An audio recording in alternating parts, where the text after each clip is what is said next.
Folarin, Verdane Oliver, Brad Walker, Adam Campbell and Calvin O'Keke on loan from Hull City. There is no Jay Sway. I know a few Pools fans have been wondering where the new signing Jay Sway on loan from Huddersfield, where he is. Well, he has travelled with the squad. He's been down on the pitch warming up with the team before kick-off here this evening, just not selected in the matchday squad tonight. As for Wealdstone, 4 changes from their last game.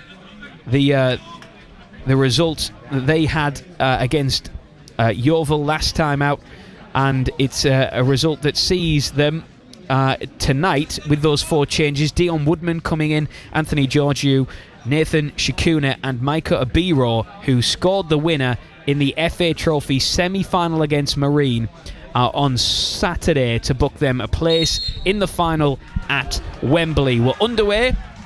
Alongside me, delighted to say, Robbie Stelling of the Hartlepool Mail. Pools looking to make it 4 straight wins, and that, Robbie, would certainly set down a bit of a marker. It certainly would, Rob. Good evening everybody. It's great to be here. Pools have really struggled for consistency all season. Now is a great chance to continue their newfound run of form, though.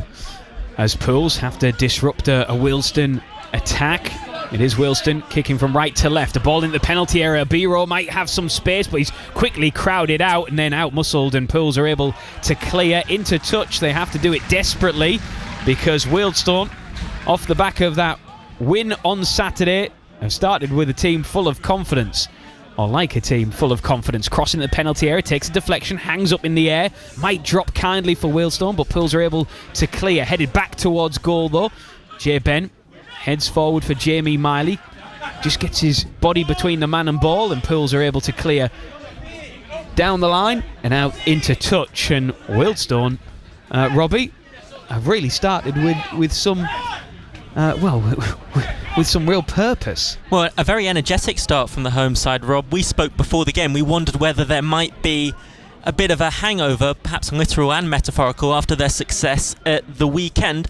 But equally, it could work the other way. Gary Waddock's side could well be really buoyed after what is a massive result. Of course, the prospect of a trip to Wembley on the horizon as well. From a Pools perspective, it's been a little bit chaotic, lacking a bit of structure at the moment, the visitors. As Pools pick up a loose ball with Jamie Miley, calling for it as Matty Daly tries a little clip round the corner that doesn't come off. Ball drops loose inside the Wealdstone half. Away to our right, long ball cleared, into touch. Abiro picks up possession, drifting out to the left, infield. This is an opportunity. Wealdstone inside the box, the shot blocked and saved down low by Nick Hayes. But the shot coming in from Shikuna there.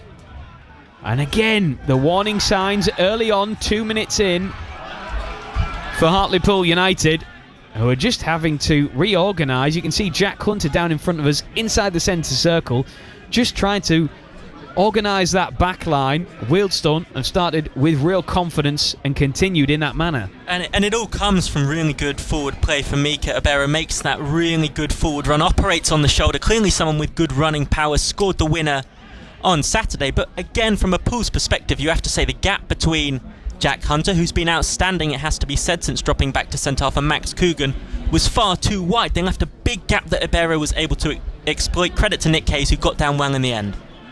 Free kick to Pools meanwhile. This is midway inside the Wealdstone half, left of centre, swung in right-footed to the back post. Alex Reid is there, but out comes the goalkeeper Dante Baptiste and gathers that under pressure. Then it's released into Abiro, who's had the run at Pools already this evening. Inside the box, a step overs, gets the angle, it's tight, and it's a goal!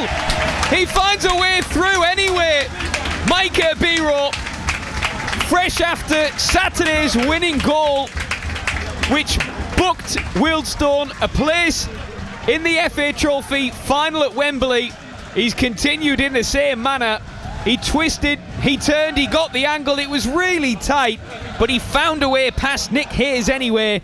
And it's Wealdstone 1, Hartlepool United 0. Well, it's a brilliant goal from a Wealdstone perspective, and it's no more than the home side deserve. They've been the only team that have really started the game so far this evening. I think you've got to give immense credit to goalkeeper Dante Baptiste. I love the way he comes to claim that ball, knocks Alex Reid, who's a big, physically imposing man, off his feet.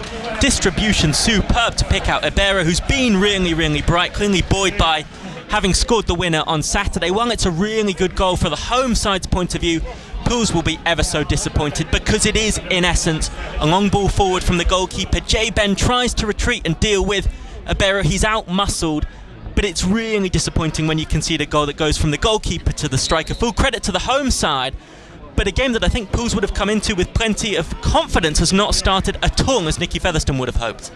So if Pools are to make it 4 straight wins, they're going to have to do it by coming from behind. They managed to do that a few times at Morecambe. Can they do it again? But a really good point, Robbie, which is the release from Dante Baptiste after claiming that ball. It was straight into Ibero, and Pools just didn't track him. They just didn't keep hold of him. J. Ben tried to get back towards him to try and stop, but he dropped the shoulder, he put in the step overs, and he was able to finish into the far post. It's great forward play, Rob, but I think from a Pools perspective you have to be really, really disappointed because, again, they're too stretched, they've lost a bit of shape, and I think they'll be disappointed with their defensive organisation, and it's been an ever such a disappointing start, you'd have to say, from the visitors. And this plays straight into Wealdstone's hands as well, you would imagine, because now it really does force Pools to come and play, and you can see Jack Hunter down in front of us waving his teammates further up the pitch. Long throw in from J. Ben with the ball out of play. Alex Reid just outnumbered there and brushed off the ball with ease, and TNC tries to clear into Pools territory, flicked on. Ibero is tangling with Jack Hunter. Both players having a handful of each other's shirt there for a moment, but the referee shakes his head. And the ball at the feet of Cameron John, wide on the left-hand side. Oh, he's giving it away, Cameron John. And this might be an opportunity again. Shikuna, right-hand side of play, inside the box, at the angle, left-footed, lays it off, and it's just away from Georgiou. He has to adjust his run. He gets there at the byline, back in front of goal, and it's a second! Wealdstone have hit Hartlepool United with a quick 1-2. And in the space of 6 minutes, this game has wriggled away from Hartlepool United. Cut back inside the 6-yard area. It was an easy, simple finish in the end. And Dylan Kadji is the man celebrating. It is Wealdstone who have doubled their advantage early on, and now it really is a test of Pools' character. Yeah, Pools looking shell-shocked, Rob. I think if the first goal was a poor one to concede, then the second one is even worse. Pools actually survived the initial incident after Cameron John sloppily gave the ball away, and after the initial back pass was overhit, Pools looked like they were going to survive the danger, but they completely switched off for whatever reason, inexplicable really. That allowed Anthony Georgiou to cross the ball. Dylan Kadji made the run completely unchallenged, unmarked and untracked, and Pools have given themselves a mountain to climb. The one big concern for me, Rob, is every time Hartlepool United seem to get themselves into a position where they can potentially climb into the top 7, as they can do tonight, they've failed to take it. I think that's already happened 5 or 6 times this season, and you'd have to wonder, we've been full of praise for their mentality of late, but is this a mentality issue? Certainly Pools have not got going at all this evening. That said, credit to Wealdstone, who have been really sharp. Well, there was a lot of question marks before a ball was kicked. How much would the celebrations of Saturday affect Wealdstone? Would they be a bit of a hangover from Saturday's celebrations? But that has not been the case at all. They have started really well, and now Pools have an opportunity to have a spell of possession. Cameron John stabs the ball out to his left towards Tyree Sinclair, who can't keep it in. The ball trickles out for a throw-in to Wealdstone, and that pretty much sums up Pools in this first half. Just not on the same page, haven't got going, and all out of sorts. Yeah, all at sea, Rob. The back four in particular, they don't seem to know whether they're coming or going. I mean, credit again to Ibero, who has led the line really, really well, but Charlie Caton nowhere near close enough to Alex Reid. Pools haven't really been able to string a run of passes together either. Wealdstone have made it really difficult for them because they're energetic, they're industrious, they're up for the fight. But Hartlepool United, we came into this game saying really that in the context of the race for the playoffs, Pools needed all 3 points, not just one. And of course they've given themselves a big problem in that regard. This is a big challenge for Nicky Featherstone and his team here. Well, don't think this was a start that many would have expected here this evening. Wealdstone blowing Pools away with inside 6 minutes. And it is the home side on the attack once more. The Stones in blue and white. Wide on the right-hand side with Baldwin. Now infield, Kadji. Finds space. Georgiou back to Kadji. Lays it off, and now it's into the area once more. Heavy touch from a B-row. And it's into the arms of Nick Hayes. But Shikuna is asking all sorts of questions of the Pools defence. And Pools don't have a lot of answers for it as Jack Hunter goes long, over the top, wide on the right-hand side for Jay Ben. Just about keeps it in by the corner quadrant. Back down the line to Jamie Miley. Takes a touch, then drives to the byline. The cross is blocked, and it'll be out for a corner to Hartlepool United. The first corner of the game. And Pools are going to have to make these opportunities count from set pieces tonight. Well, a much-needed respite as much as anything, Rob, because the Wealdstone, the fluidity of their front line has caused Pools real problems. They don't seem to quite know who to pick up. It has to be said, Jay Ben has had a difficult start this evening, but what he will give you is 100% effort and commitment, and credit to him for winning that corner, and a rare opportunity for Pools. Pools corner. It's low to the edge of the area for Matty Daly. Into the box. It might sneak through, but it's saved down low by Baptiste, who smothers the ball for safekeeping.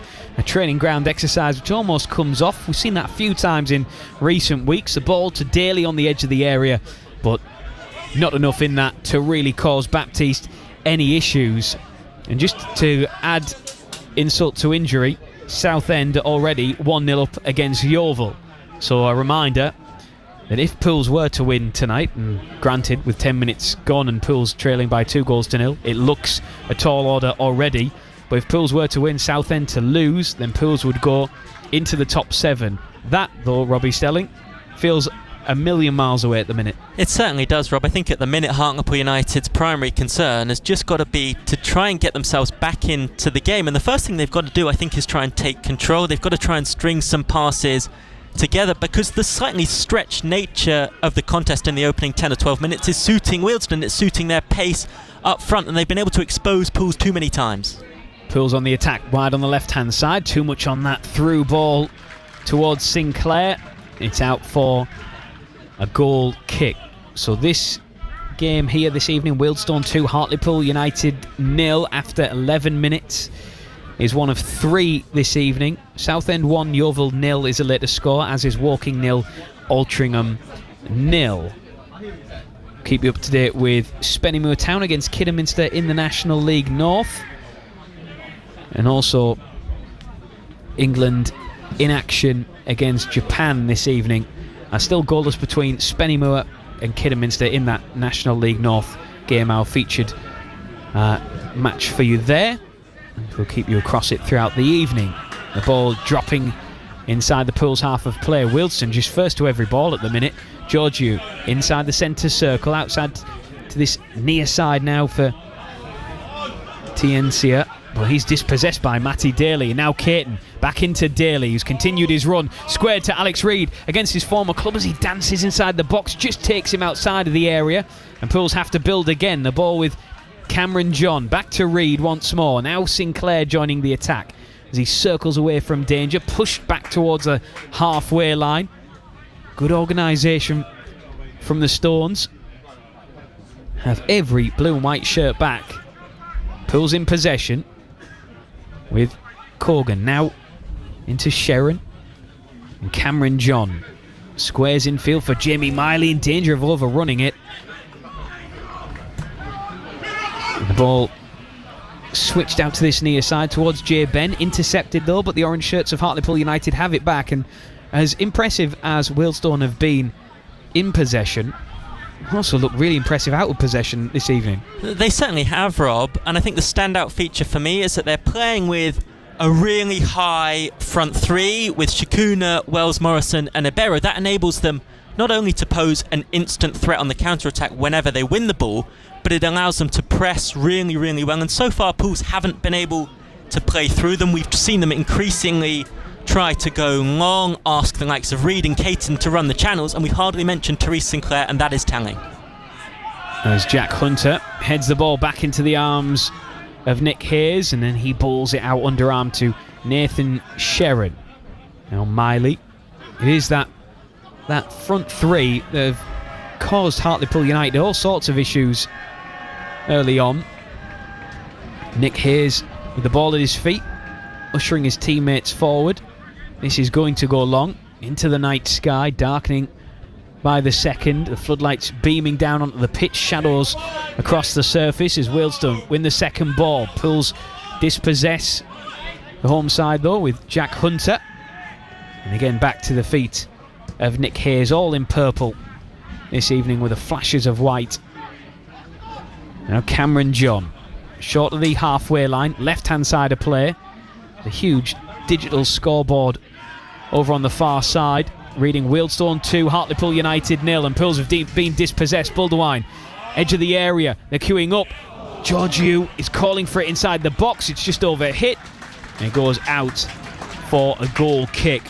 But Wealdstone looking dangerous every time they come forward. Hartlepool United looking shell-shocked.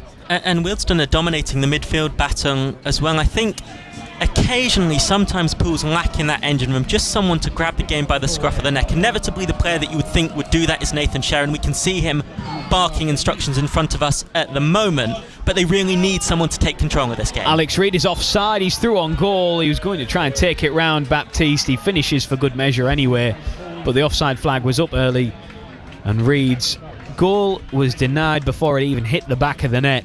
A goal to tell you about elsewhere in the National League. Woking 0, Altrincham 1, a latest score. Still Southend 1, Yeovil 0. And here, Wealdstone 2, Hartlepool United 0 on BBC Radio T Sport with me, Rob Law, joined by Robbie Stelling of the Hartlepool Mail tonight in Greater London. But it has been a wild start to this game. We're only 15 minutes in. Pools trailing by 2 goals to 0. Tiencia drifting infield, gets past Jay Ben, then Jay Ben fouls his man. Free kick to the Stones. And Jay Ben has struggled to get hold of the Wealdstone defence down this near side tonight so far. And Wealdstone have done well to isolate both fullbacks, Jay Ben and Cameron John. And Ben in particular has struggled. I actually think he's been really impressive in recent weeks. Always gives 110%, but occasionally, like so many modern fullbacks, he can be exposed defensively, and we've very much seen that in the opening 20 minutes here at Grosvenor Vale. So free kick for the home side. Shikuna is the right foot stood over it. It's just wide on this left-hand side, parallel with the edge of the penalty area. It's Shikuna to the back post, headed away by Hunter. Out to the left-hand side of play, picked up by Woodman. He's going to go back down the line. Buldewine outside the area. He's got Alex Reid for company with him, and he goes down, does Buldewine. Nothing given from the referee, and Pools are able to clear for a minute there. I just did wonder what the referee might think of that. As Kaji goes down, nothing given again from the referee, and Pools look to counter down the left-hand side with Sinclair. He's got Caton and Reid to pick from. Jamie Miley joining the attack as well. Sinclair clips one into the front post, and it's turned in. Pools get a goal back. The referee has come across here because Wealdstone feel there was a handball in there. Reid is celebrating. The referee's come across to have a word with his linesman on this near side. Pool celebrations continue, but the referee has not yet signalled and is in conversation with the linesman. It's a strange one, Rob. It looked to me as though it hit a Pools player on its way in. Whether the player was therefore offside or whether he handled the ball remains to be seen. Well, Alex Reid got the final touch, and it is going to be chalked off.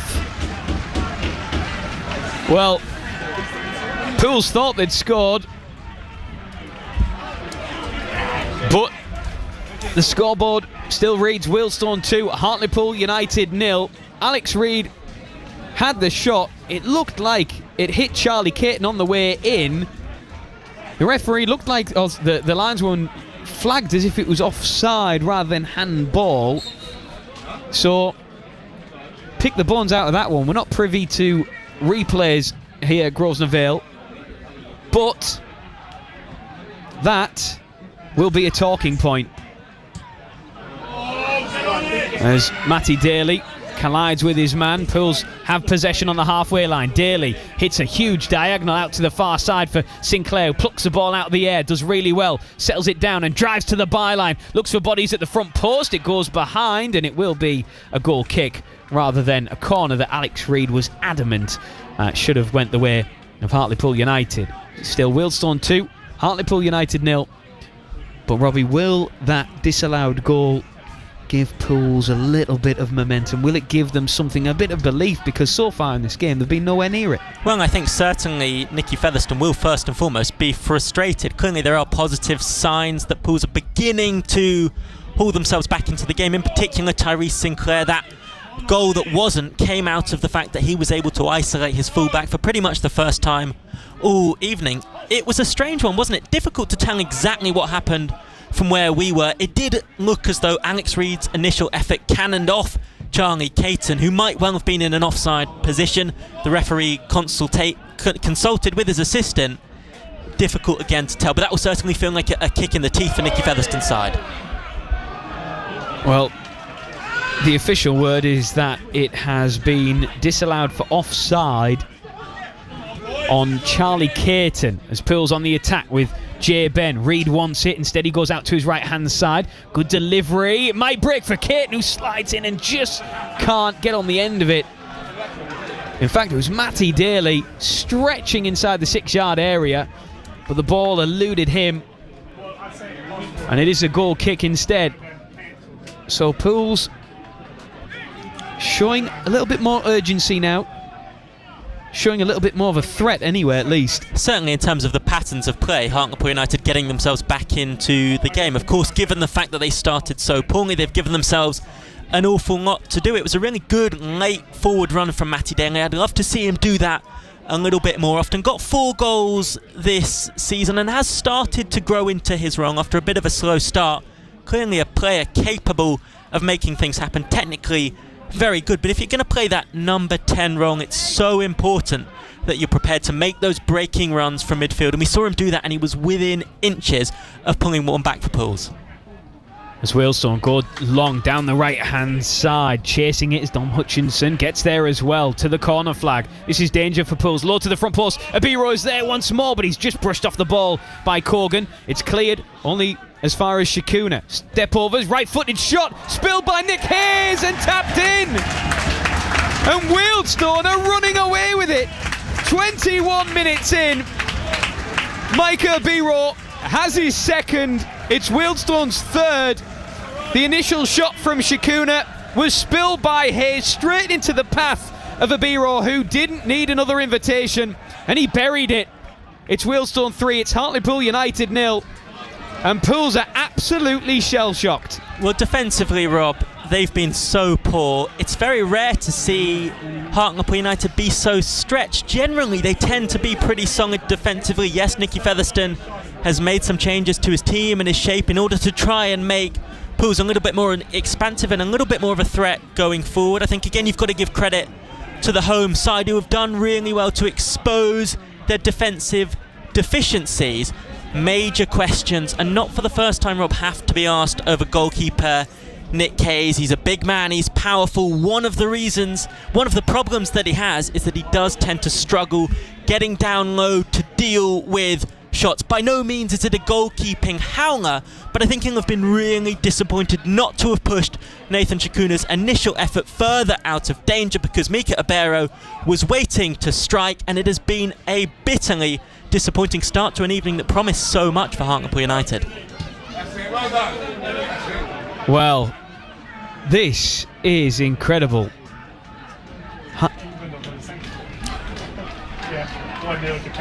Hartlepool United just absolutely... I mean, I'm struggling for words, Robbie. It's this is quite something, and credit to Wealdstone, because they have pounced, they've played with purpose, they've played with confidence, and for a team, an unchanged team, which we should highlight as well. This isn't a team that's been mixed and matched. This is a team that's won 3 games on the bounce and have turned up here this evening and been nowhere near it at all, as Jamie Miley picks up a loose ball, looks to switch it out to the left-hand side for Sinclair, hugging the touchline, right underneath one of the huge floodlights here at Grosvenor Vale. Now Miley, back out to Cameron John on the overlap. Stops the ball dead. Plenty of orange shirts to pick from inside the area. Little give and go, Cameron John back with a cross low inside the area, beaten away by Wealdstone up to the halfway line. Abiro is dispossessed by Corgan. But then Pools dispossessed themselves, and now the blue and white shirts flood forward once more. Shikuna with a through ball. Abiro's in, and he's past Nick Hayes on his hat-trick. Oh my days, it's 4-0. And Micah Abiro has a hat-trick inside 25 minutes. And Shikuna celebrates with his teammates, shining his shoes down in front of their home fans. Hartlepool United are shaking their head, and well they might, because it's 4-0 inside half an hour, and this is extraordinary. Well, it's humiliating from a Hartlepool United point of view. I think a lot of Pools fans, certainly the Pools fans that made the long midweek trip, would have really fancied their side's chances, especially given you look at the two teams' differing form, certainly in the National League. Wealdstone, of course, had that big boost on Saturday. For all, Pools have been extremely poor, particularly defensively. Wealdstone have been excellent, in particular Mika Abero, who's got the hat-trick, and Nathan Shikuna, who's found him really well for his third goal. Again, question marks for me over the goalkeeper. What's he doing? He comes out, but he never really came out with any conviction. He finds himself stranded in no man's land. Further forward, Matty Daly, Nathan Sherrin, Jamie Minley, their passengers are not having any influence on the game whatsoever. This is a Hartlepool United side that had won 3 on the bounce. They are unrecognisable from the team that won 3 games in a row. We've so often questioned and wondered about a lack of consistency. We've seen that again here tonight, and it could well end their playoff hopes. This could be absolutely anything here tonight from this point forward. It's beyond belief in terms of, it's almost like a training ground game in terms of the attack and the defence. And the frustration from Pools is they have played exactly the sort of game that I would imagine that Wealdstone would have wanted to. They've made themselves so susceptible to counter-attacks. They've gone long ball too often. They haven't retained possession well enough. They've overcommitted bodies forwards at times. They've left their fullbacks and their centre-halves exposed. The midfielders aren't tracking their runners. Just about everything that could have gone wrong has gone wrong. I'll tell you what, the thoughts are with every single Hartlepool United fan who's made this journey today.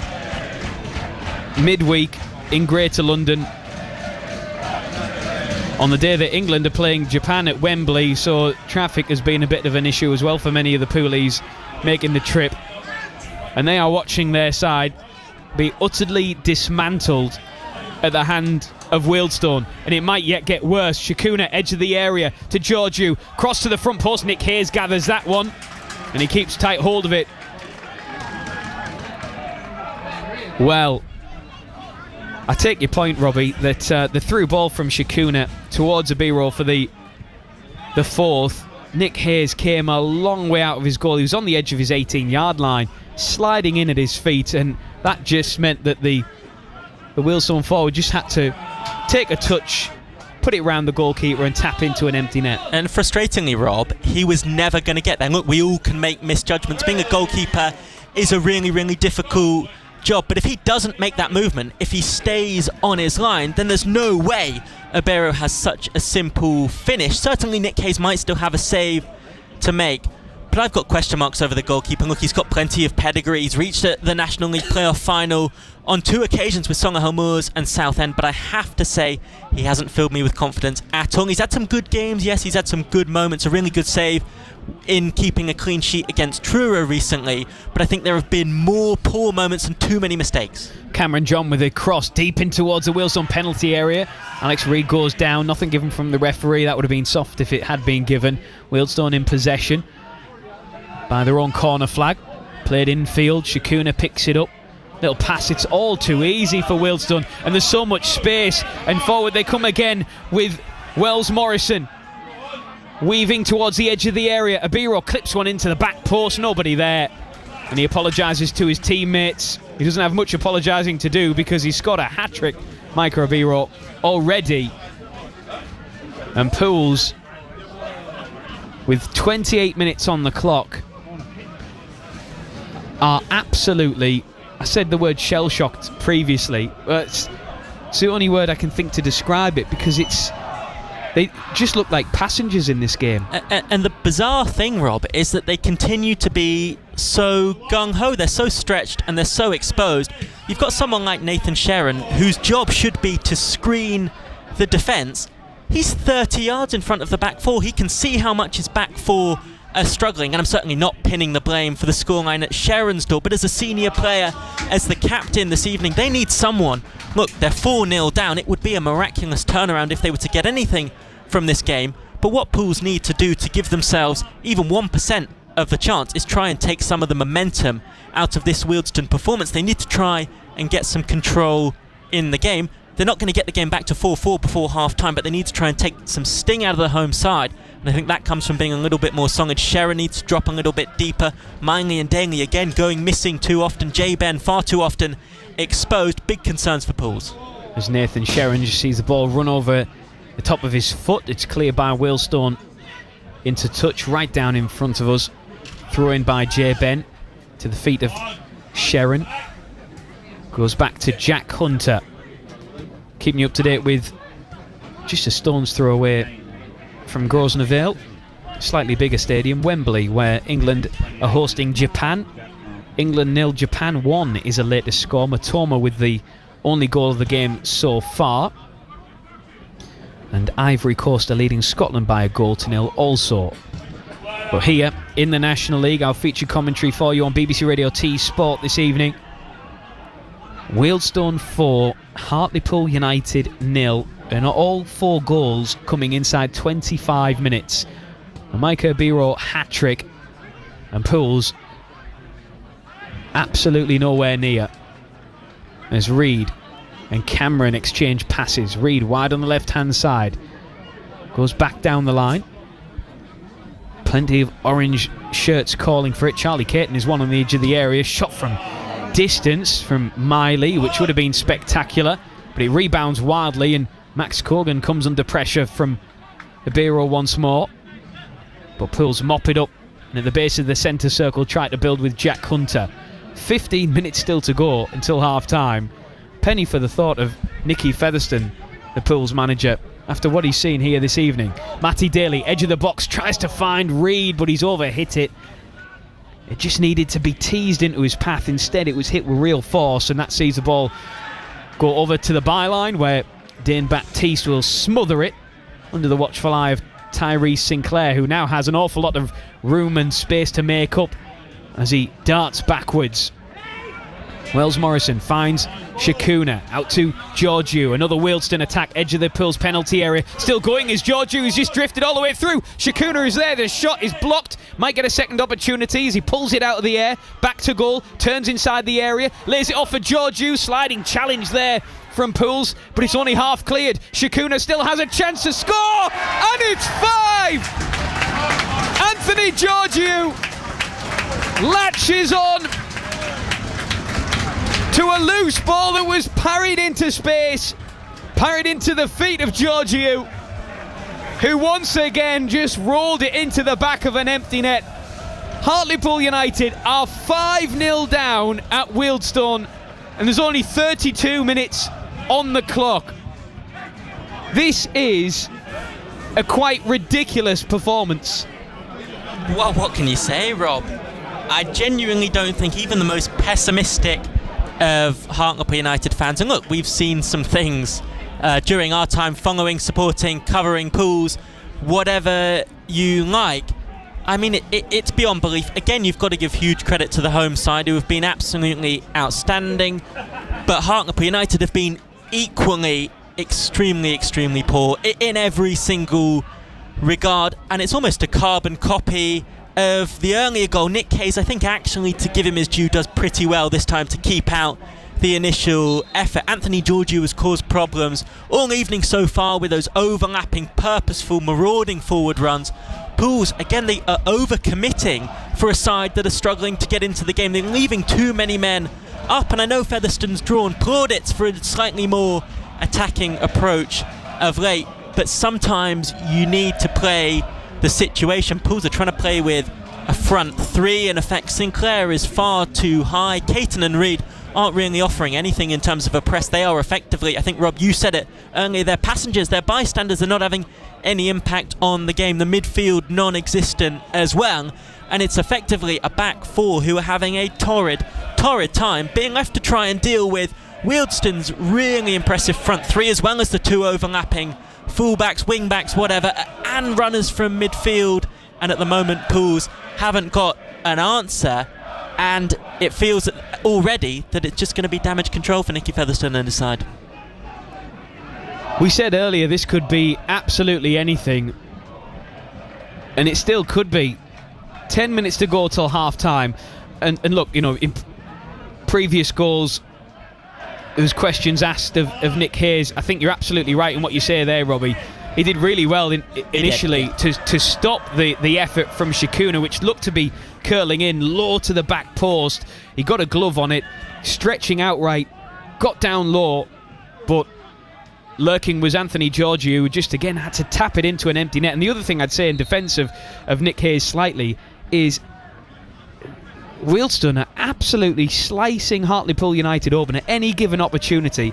He has no defence in front of him. Every single time the ball comes forward, he is left completely isolated with not an awful lot of help back there. No, exactly. Pools have been really poor defensively.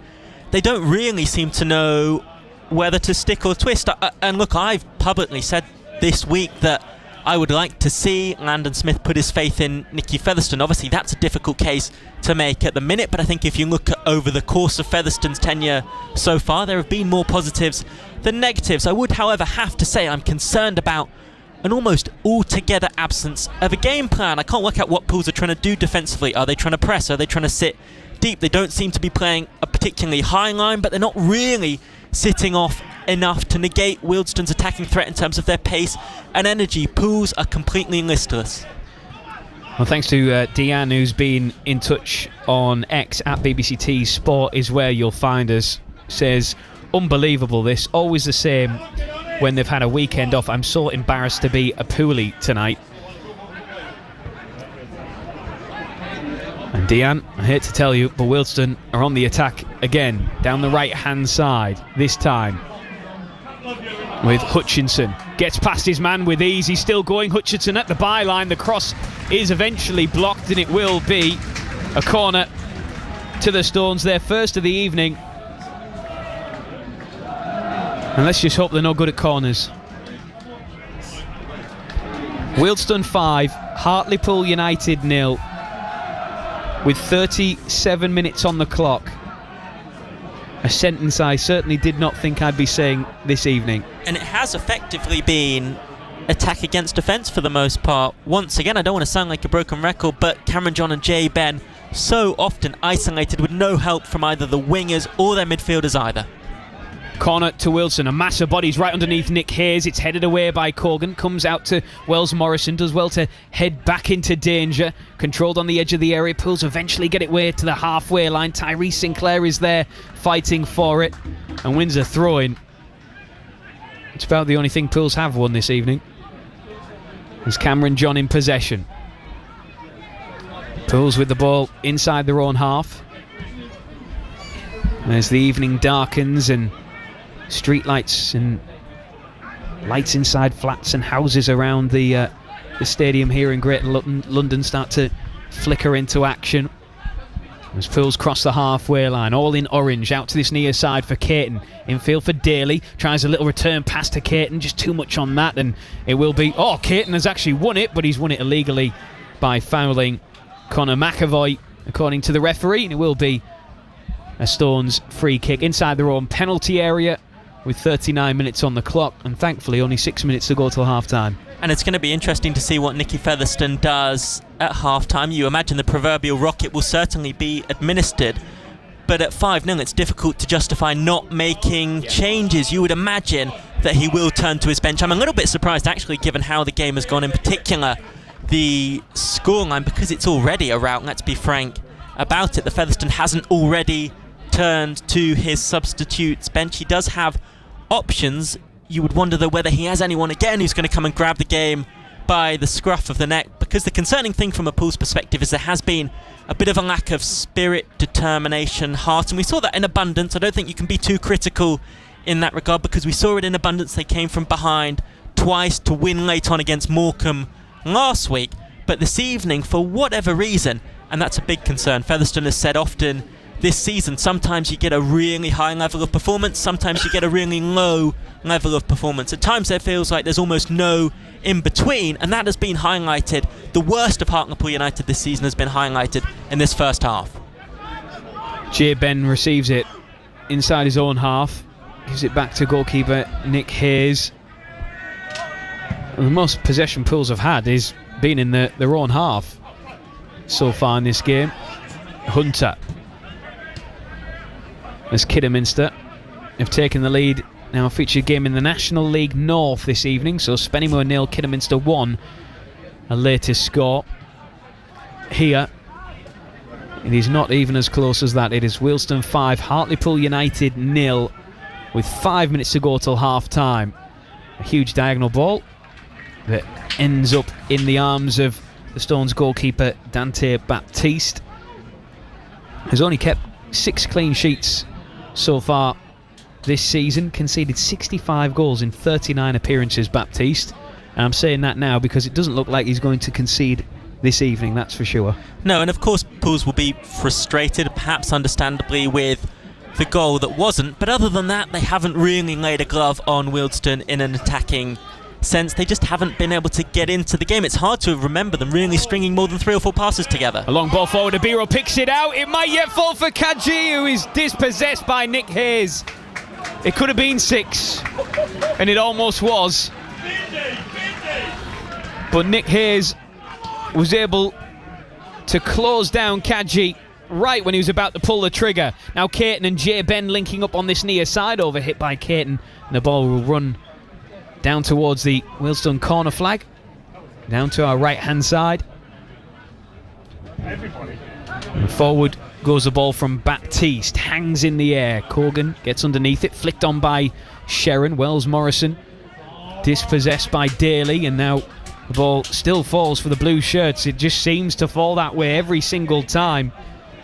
As TNC finds Georgiou running towards the byline. Jay Ben is with him, shoulder to shoulder. Georgiou still gets a cross away. It's deep. It's all the way through to the far side, where Tyree Sinclair will pick up possession and run into space. Quickly closed down this time, though, by Hutchinson on the far side. And it will be a throw-in to Pools right down in front of the 2 dugouts. Well, if you're Nicky Featherstone at half-time, what on earth do you do here?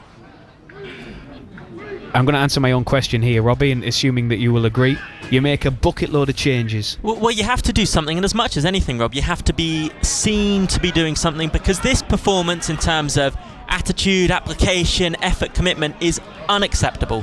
Georgiou, left-hand side of play. They attack once more, headed away, the cross from Hunter. Flicked on by Daly, and now Sinclair once more has a bit of space to run into. He's got Hunter, Caton and Daly in front of him. He cuts in field. He's still going, is Sinclair. He's got bodies calling for it. The through ball towards Caton is easily cut out by Buldewine. And Baptiste, Stone's goalkeeper, completes the clearance. As Lenny Lawrence, who was sat away to our right, is now making his way over to the dugout, which is on the far side as we watch here at the press bench. So Lenny Lawrence perhaps going to pass on some feedback for Nicky Featherstone and the players, potentially.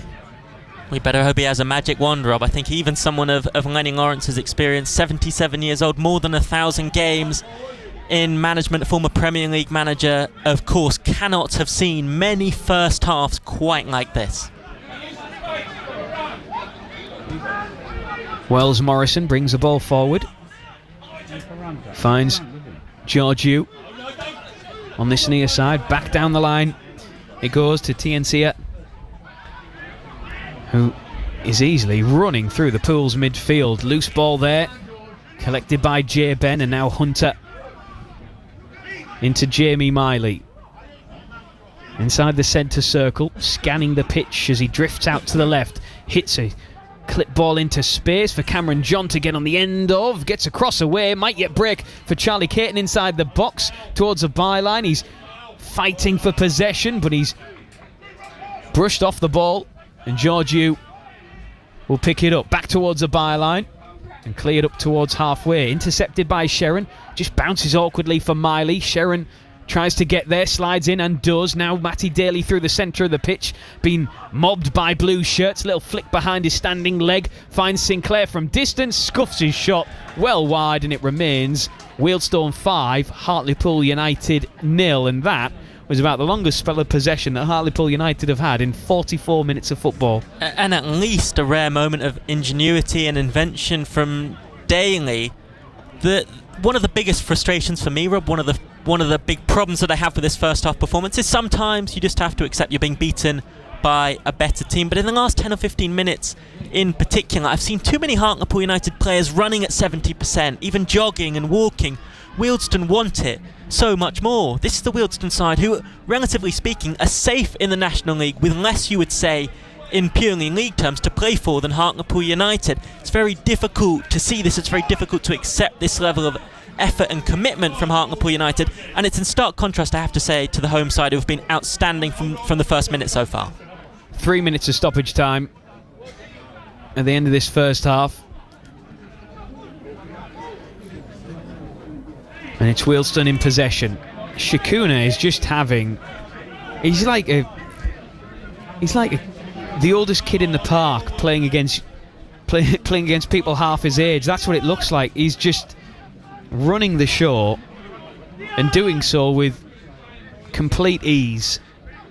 Oh, I think to a man, Rob, I think Abera's obviously been really impressive. I'm not just saying this because his parents are in front of us, but Jack Wells-Morrison has run the game as well, dropping deep into a deeper lying midfield role. He's been really outstanding. Pools haven't been able to lay a glove on him. Dante Baptiste in goal. I've been really impressed by the limited moments that we've seen from him. Boldevine as well, as you say, defensively Wealdstone pretty much flawless as well. And as I say, in stark contrast to Hartlepool United, I've got to do my Pools player ratings this evening. That's going to be a real challenge, Rob. I just hope the players aren't going to read it. I don't envy you for a moment there, Robbie, because how would you even begin to rate this performance? 2 minutes of stoppage time left to play at the end of this first half. Thank you to Peter, who's been in touch. He is our resident Hartlepool United fan in Hungary. Hold that thought as Pools get all in a muddle at the back and almost play in Dom Hutchinson with a wicked rebound. Instead, they eventually get it to clear. He says, "Gosh, I've laid my son down to get to sleep and missed the first 20 minutes. Please, what is going on? Are we having the never say die attitude?" Says Peter. Well, at 5-0 down, the never say die attitude, it would seem, has completely evaporated at Grosvenor Vale here this evening. There is not even a glimmer of it. A throw-in for Pools, short of the halfway line, taken by Cameron John. I'd love to be a fly on the wall in that dressing room for Pools at this, just to see the reaction. Is anybody standing up to be counted? Is anybody giving a rallying cry amongst the players? Or is it all very quiet, as it seems now on the pitch, as Jack Hunter steps out from central defence, wide on the right-hand side, down the line, and he finds Jay Ben hugging the touchline. Exchanges passes with Jack Hunter at the byline now. Hunter still going, cuts it back to the front post. Alex Reid completely miscues his shot. And that sums up the first half so far. Well, at the break, I can't quite believe I'm saying this, but it is Wealdstone 5, Hartlepool United 0. It is not a drill, it is not a joke. It has been embarrassing. Hartlepool United 5-0 down. Abiro has a hat-trick. Kaji got in on the party as well before Georgiou was able to latch on to a parried save that arrived at his feet to roll it into the back of the net. It is a first half of football that has been absolutely shocking. And the home fans applaud. And quite right too, because they have been head, shoulders, torso, knees, ankles and toes above this Hartlepool United side this evening. Pools have been nowhere near, and it's only half time. I said it earlier, I'll say it again, but this very well could be a cricket score, Robbie Stelling. Well, you said it, Rob. It's an embarrassing first half performance from Hartlepool United. Every now and then, I think sometimes as football fans, especially as football fans of a National League club, you're going to accept your team are going to have off days. The question is, why is this happening quite so often? We know the levels Hartlepool United are capable of reaching. We saw them do it against Carlisle. We've seen them do it against Rochdale. But we also know the lows that they are capable of sinking to, because we saw them be humbled by Woking. We saw them well beaten by Aldershot. We've seen them lose twice in the Cup to Northern Premier League opposition. I have to say, this must rank up there with the lowest of the lows. Hartlepool United, second best in every single department. Defensively, all at sea. The goalkeeper, I think, at fault for at least two of the goals. The midfield, non-existent. The strike force, not really a partnership, just two individuals standing, waiting, hoping, neither pressing nor coming to drop deep and try and make an impact on the game. This game, we really billed it as a must-win for Hartlepool United, because they'd won 3 on the bounce. They had the chance to win 4 in a row for the first time since August 2023. Well, you can see on this evidence why they haven't been able to string runs of wins together. Whether it's an issue with performance levels, whether it's an issue with mentality, something is wrong at Hartlepool United. There are still big issues. Look, it hasn't been all bad this season. It's been another turbulent and tumultuous season. We know how it is at Hartlepool United. The new ownership, the new era means there is hope, but it's very hard to find anything positive having watched that first 45 minutes. In a must-win game to keep playoff ambitions alive, Hartlepool United are trailing by 5 goals to 0, Matty. I mean, usually at this point I'd ask you a couple of questions, but I think even I'm at a loss. So, gents, go and get a cuppa and just recover after that first half. But I think Hartlepool United fans, Rob, Robbie, and indeed anyone else listening will be shell-shocked after that opening 45 minutes. We'll be back to Grosvenor Vale in the not-too-distant future for second half commentary. Hartlepool United 5-0 down at half-time away at Wealdstone in the National League.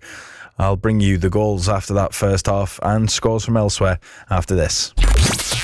Comedy on BBC iPlayer. Love. Oh, thanks, Evie. That's really cheered me up. Dinosaur is back with Series 2. Brace yourself. With Nina and her family. I've missed you. I've missed traditional plumbing. Coffee Man Lee. May I kiss you? I really like that you said may I and not can I. And a handsome new friend. You guys talking about me? Dinosaur. Watch all episodes on BBC iPlayer. Proud to follow Hartlepool United. BBC Radio T's Sport. Half-time in the National League, and it's been a quite remarkable opening 45 minutes down on the outskirts of London, and not for the right reasons. It's Wealdstone 5, Hartlepool United 0 at the break. Then it's released into a B-Raw, who's had the run at Pools already this evening. Inside the box to Stepovers, gets the angle, it's tight, and it's a goal! He finds a way through anyway. Micah B-Raw, fresh after Saturday's winning goal, which booked Wealdstone a place in the FA Trophy final at Wembley. He's continued in the same manner. He twisted, he turned, he got the angle. It was really tight, but he found a way past Nick Hayes anyway. And it's Wealdstone 1, Hartlepool United 0. It's just away from Georgiou. He has to adjust his run. He gets there at the byline, back in front of goal, and it's a second! Wealdstone have hit Hartlepool United with a quick 1-2, and in the space of 6 minutes, this game has wriggled away from Hartlepool United, cut back inside the 6-yard area. It was an easy, simple finish in the end, and Dylan Kadji is the man celebrating. It is Wealdstone who have doubled their advantage early on, and now it really is a test of Pool's character. It's cleared only as far as Shikuna. Step overs, right-footed shot, spilled by Nick Hayes and tapped in. And Wealdstone are running away with it. 21 minutes in, Micah Biro has his second. It's Wealdstone's third. The initial shot from Shikuna was spilled by Hayes straight into the path of Abiro, who didn't need another invitation, and he buried it. It's Wealdstone 3, it's Hartlepool United 0. Now the blue and white shirts flood forward once more. Shikuna with a through ball, Abiro's in, and he's past Nick Hayes on his hat-trick. Oh my days, it's 4-0. And Micah Abiro has a hat-trick inside 25 minutes. And Shikuna celebrates with his teammates, shining his shoes down in front of their home fans. Hartlepool United are shaking their head, and well they might, because it's 4-0 inside half an hour, and this is extraordinary. Sliding challenge there from Pools, but it's only half cleared. Shikuna still has a chance to score, and it's 5! Anthony Georgiou latches on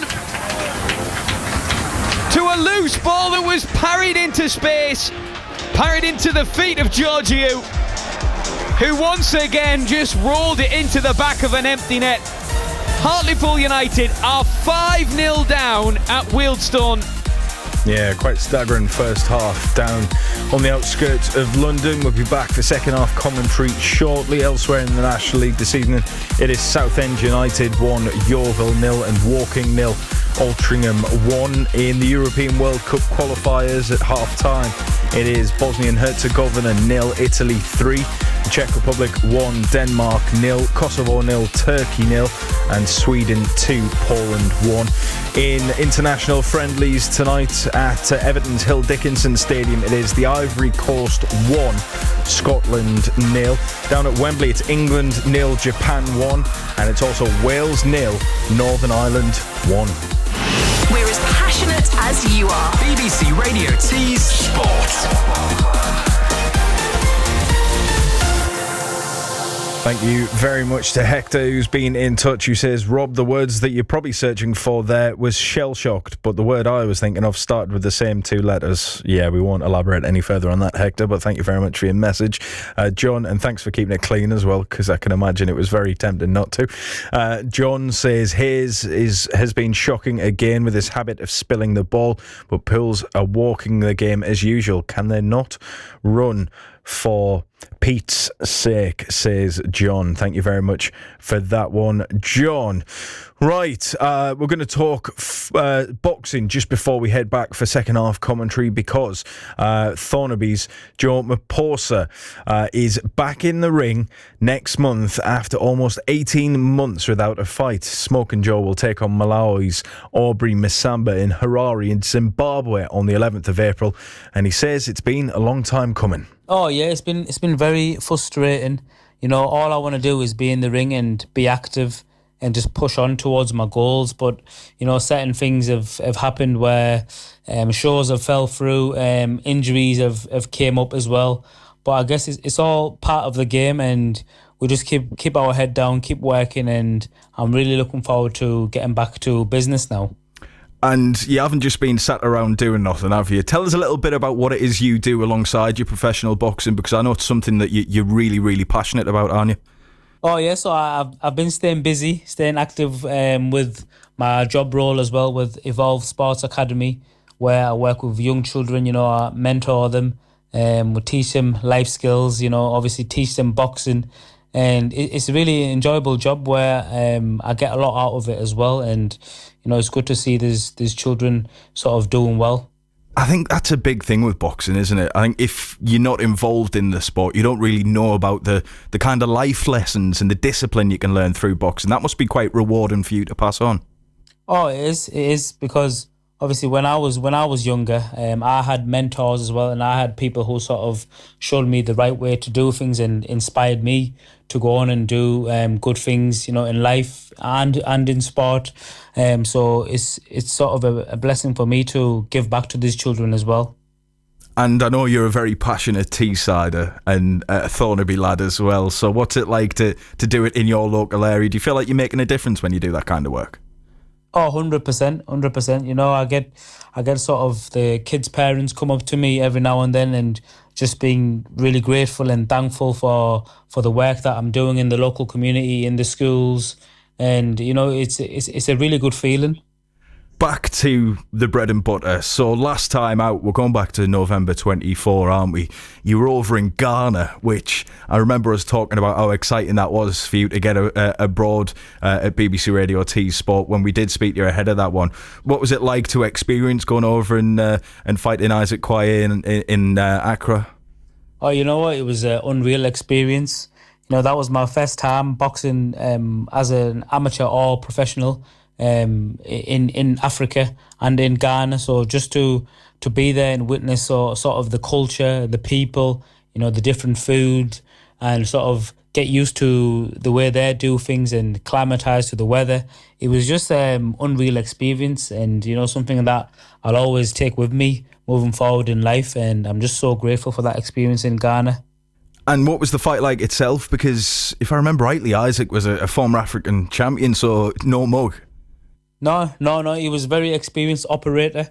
He was a former two-time African champion, and he'd been over to the UK and other countries in Europe and fought some really top prospects. And he was very experienced. Early on in the fight, I could feel his strength. I could feel his presence. And then he started slowing down, and I listened to my coach. He said, look, go downstairs to the body now, because he is starting to tire. And I think it was the third round, that's when I got him out of there with the body shot. And that's set you up nicely, as you mentioned. You're out again, 11th of April, and you're going over to Africa again, this time Zimbabwe. Tell us a little bit about your next bout.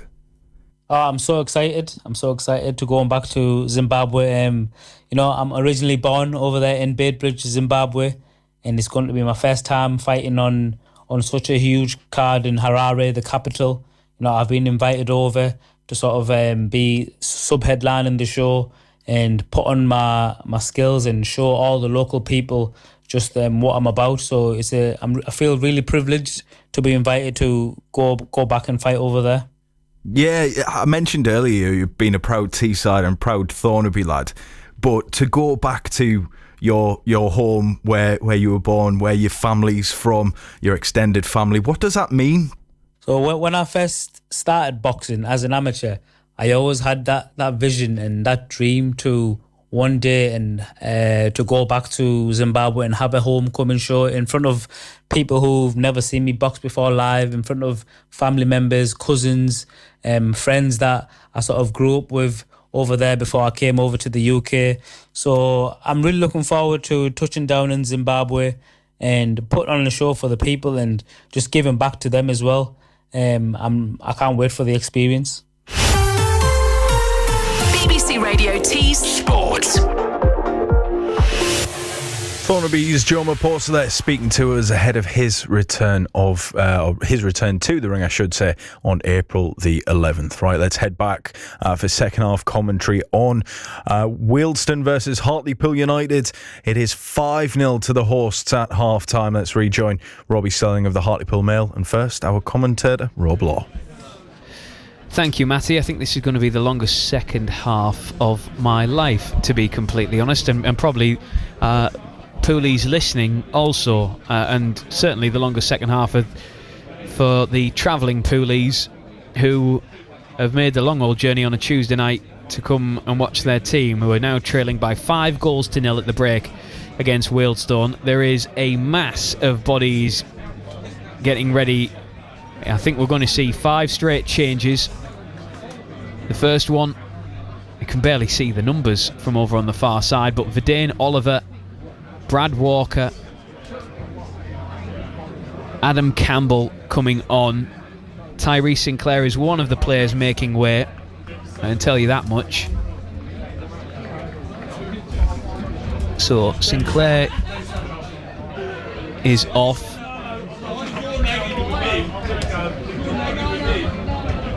Just waiting for the fourth official to finish programming the board. Charlie Caton's gone off also.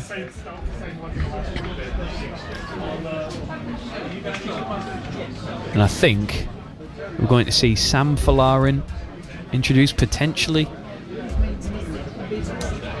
The fourth official, I can tell you, is having almost as bad a night as Hartlepool when he's trying to program the board over on the far side. Eventually, we see that Cameron John has gone off and Calvin O'Keeke is on, and the final change, Sam Falarin is due to come on to replace Matty Daly, perhaps. He's scanning the pitch to see who remains. Yeah, Matty Daly is off as well. Sam Falarin on. So Adam Campbell, Sam Falarin, Verdane Oliver, Brad Walker and Calvin O'Keeke all on. Cameron John off alongside Charlie Caton, Matty Daly, Tyrese Sinclair. But a massive change is Robbie Stelling at the start of the second half. And I think it's fair to say that was probably expected. Well, it sends a message, Rob, that Nicky Featherstone feels quite wrongly that first half performance was unacceptable. Personally, I wonder if it's a slightly emotional decision. I wouldn't have made 5 changes. What happens if Pools get an injury in the second half? They're going to be reduced to 10 men. I probably would have made 3. I think Cameron John needed to come off. He had a really torrid first half. In Calvin O'Keeke, you've got someone who we know can play that role. He's perfectly capable, full of energy and industry. I think Brad Walker maybe adds a little bit more steel in midfield and perhaps one of the attacking changes. But of course you can understand Nicky Featherstone being emotional. He's desperate to haul this side into the playoffs, and of course he will be well aware that this result will not be doing himself any good in terms of his future. He is in fact auditioning to new owner Landon Smith to try and convince him he deserves a manager's job on a longer term basis, and a lot of his good work at the moment he will feel might be being undone. Calvin O'Keeke in a foot race with Dom Hutchinson, who gets there first, low to the back post, beaten away by Corgan, comes out as far as Baldwin, the Wealdstone captain. Now Shikuna might get a second opportunity to find a way through on goal. Sam Falarin comes across on the edge of his own penalty area and pulls clear up to the halfway line. Heavy touches. Campbell tries to rattle into a challenge, and Pools have given away a free kick. Brad Walker's fouled Kadji midway inside the Pools half. Should tell you the other change saw Jamie Miley go off. So Cameron John, Jamie Miley, Matty Daly, Charlie Caton, Tyrese Sinclair all substituted at the break. Campbell, Falarin, Oliver, Walker and O'Keeke coming on. So Pools 5-0 down against Wealdstone as Kadji wins his header, but it arrives at the feet of Corgan. Pools trying to work it out from the back. Instead, Brad Walker's given it away. Wells Morrison now drifting out to the right-hand side, circles away from danger. Back to the halfway line as he scans the pitch and then clips a ball out to the far side.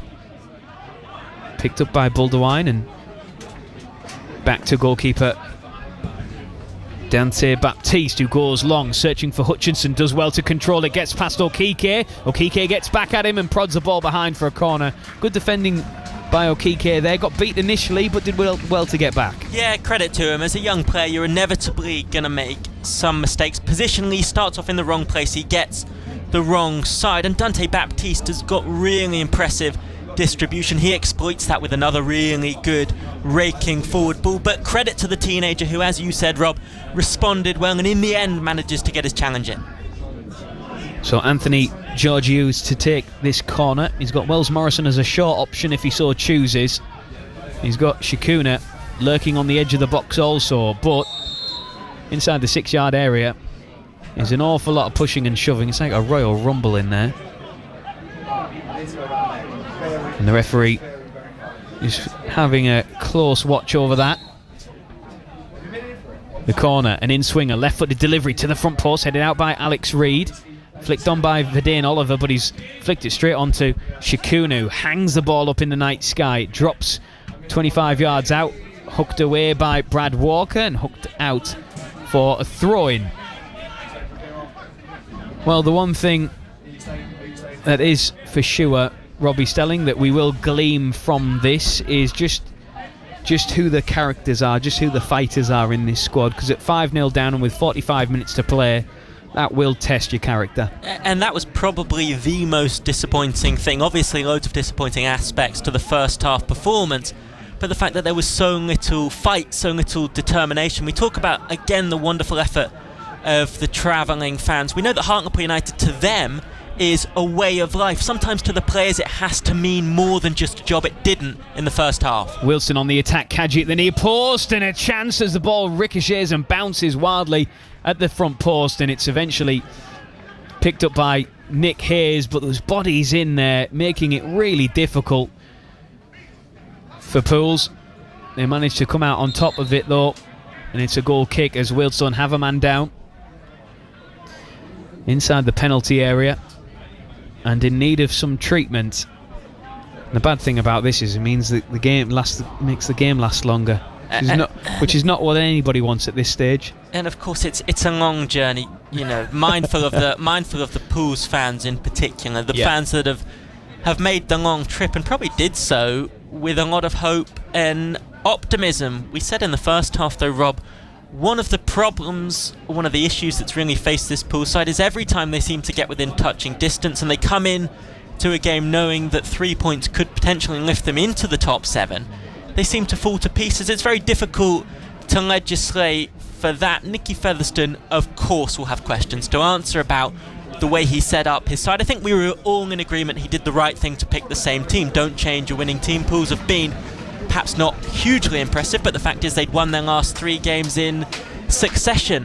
But tactically, the fact that they have been so stretched, the fact that they seem to have played so much into Wealdstone's hands, the manager will have to answer some difficult questions in that regard. But in terms of the players, they've got real questions to ask of themselves, because again, they've got to within touching distance. They've done some really good work, and it's all fallen apart in pretty spectacular fashion. And we are sitting here now with Hartlepool United's playoff hopes slipping through their fingers. Well, it's in tatters on the floor, isn't it, at present? As Dom Hutchinson is back up on his feet. He's over on the far side. He's received some treatment. Looks like he will be able to continue, at least for the moment anyway, as the goal kick from Nick Hayes is towards Verdane Oliver, which is flicked on. Jay Ben might find Falarin, right-hand side of the penalty area, into the box, and turning is Alex Reid, but again, he's just outnumbered and outmuscled with ease, really, in the end. And the ball cleared beyond the halfway line. It's now with Brad Walker inside the centre circle, out to Okike, infield to Adam Campbell, sprays the ball out to the right-hand side for Sam Falarin. Good ball from Campbell. Falarin keeps it in. And the delivery to the front post. Touch from Campbell. Might come all the way through for Reid, but easily cleared in the end by Wealdstone.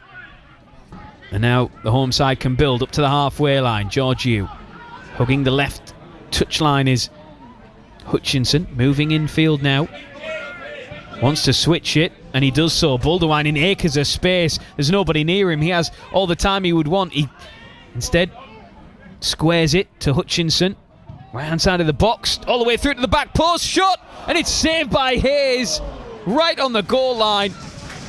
It was Wells Morrison, I think, arriving with the shot. In fact, it was Georgiou testing the palms of Nick Hayes, who made an impressive save, and one that keeps it at just Wealdstone 5, Pools 0. Well, we were critical of him in the first half, and I think Nick Hayes does need to significantly improve, in particular when it comes to claiming crosses into those saves where it requires him, given his big frame, to get down low. but credit where it's due, because that was a really outstanding save and spares things from getting even more miserable from Pools, who, it has to be said, despite making 5 changes, haven't shown many signs of noticeable improvement in the first 7 or 8 minutes of this second half. The ball at the feet of Jack Hunter, who finds Corgan. Here's Route 1 stuff now from Pools as the long ball towards Vidane Oliver is easily cut out, this time by Dion Woodman. Back to the feet of Coogan once more, floats it up towards Vidane Oliver. He's beaten to the ball again, and the Stones have it. Dispossessed by Campbell as the ball is nudged out for a throw-in on this near side. So a reminder, the post-match reaction. Now we are off air at 10 o'clock this evening, so if we don't get a chance to play it to you, it will be on BBC Radio T Sport tomorrow night between 6 and 7. I suspect it will be on our BBC Sounds page as well from tomorrow morning. At BBC T Sport is also where you'll find it on X, as I'm sure many of you will want to have your say. Cross into the Pools penalty area. Abiro cushions it back to Kaji. Pools are able to work it away, and Campbell has put it out for a Wealdstone throw-in. 55 minutes on the clock. Kaji studs on top of the ball. Now to Wells Morrison. Rides the challenge. Little give and go with Buldewine. Now Kaji into the centre of the pitch, looking for McAvoy. Wealdstone working it from right to left as Hutchinson. Low into the feet of Abiro. And now Kaji receives it inside the box, might get a chance, lays it off on the edge of the area, comes all the way through to Hutchinson. This is danger for Pools once more. Left-footed shot is blocked by Okike. Might break for Shakuna if he can get the angle. He's being crowded out, and Brad Walker throws his body down to the turf to block the shot. Shakuna gets the ball, tries to prod it forward, but it's blocked by Pools and they can clear it, but it is all Wealdstone. Forward they come again. Woodman, he's got Buldewine to his right, stops the ball dead. Now finds Abiro, who's already scored a hat-trick, right-hand side of play. Finds Hutchinson, dancing inside the box. Oh, and a shot that rebounds wildly inside the 6-yard area. It's cleared.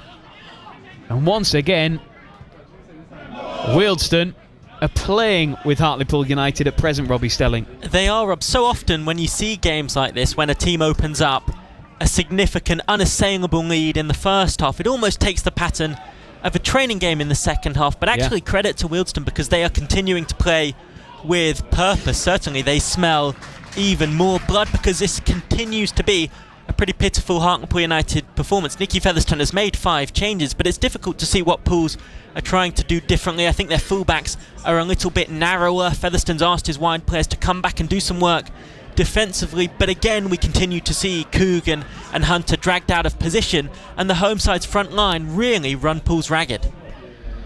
Thank you to John, who's been in touch on X at BBCT Sport, is where you'll find us. He says there's no character in our side, Rob. The first half proved that. Walking about rather than busting a gut. Shameful by all 11. Wealdstone leading by 5-0 against a Pool side who were 3 straight wins coming into this game. 2 points away from a playoff place. And then this performance shows up. And any talk of the playoffs just seems ridiculous at this stage. As Adam Campbell's passing field, he's easily intercepted. Shakuna out to the left. The ball collected by Tiancia.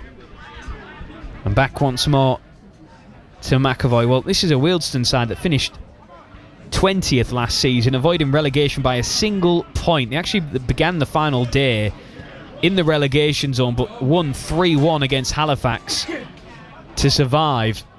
And Wealdstone on the attack again. Hutchinson down the right-hand side, sells the dummy. Buldewine is the outlet on the edge of the area, trying to get the left-footed shot away that's blocked by Campbell. It rebounds to McAvoy, left-hand side. And Pools, for a minute, intercept, but the ball is just like a magnet to the feet of the men in blue and white at the minute. Well, not necessarily at the minute, for the whole 59 minutes we've been playing, to be honest. And at the moment, the game feels more like it'll finish 6 or 7 to Wealdstone rather than Pools get 1 or 2 back and try and salvage any sort of pride such as it would be. Yes, I think that's a very good point. There's been no real threat, attack or endeavour, really, has there, in the second half at all? I mean, there hasn't in the entire game, but the 5 changes that were made at half-time haven't really inspired much. No, they haven't made any difference, and I think when you make wholesale changes like that, this looks like a group of 11 players that have never played together before. It's difficult to tell what everyone's role in the team is. It's difficult to tell how tactically Pools are trying to, first of all, stifle Wealdstone in an attacking sense and also try and pose a threat of their own. Yes, it's very difficult. What is Nicky Featherstone really meant to do when a side concede 5 in the first half? But it has to be said, it's been passive and pedestrian after the break, despite Featherstone's changes. Well, thank you to Roy from the People's Republic of Hartlepool, who's been in touch. He says, talking of money, Pools should at least refund the admission money to the fans tonight. Thank you for that one, Roy. And like I say, I mean, looking over to our right, Robbie, where the travelling Poolies are, behind the goal of Nick Hayes, which is the goal that is seeing all the action in this second half. Many of them, with their side 5-0 down and an hour gone, are still there. You know, they haven't decided to call it a night. They've stayed to support their team, and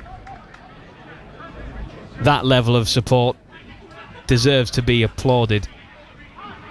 And the fans are what make Hartlepool United so special. It gives the club its unique colour. I think it doesn't matter where you go in the country, you say you're a Hartlepool United fan, often the first things that people will say is the passionate support, the fancy dress on the final day of the season, the unique character that the supporters give the club, and those supporters have been really let down this evening. Well, a change for Wealdstone as Conor McAvoy goes off and Mason Barrett comes on to replace him. That's the first change of the evening for the Stones, who are strolling and strutting their stuff now. The Micah Abero hat-trick, by the way, in the first half was clocked at 25 minutes. A 25-minute hat-trick as Pools went in at the break 5-0 down. In fact, they were 5-0 down after 33 minutes. There's Verdane Oliver. May just get a bit of a talking to here from the referee, Aaron Farmer, who I think has taken pity on Verdane Oliver there and not booked him. Well,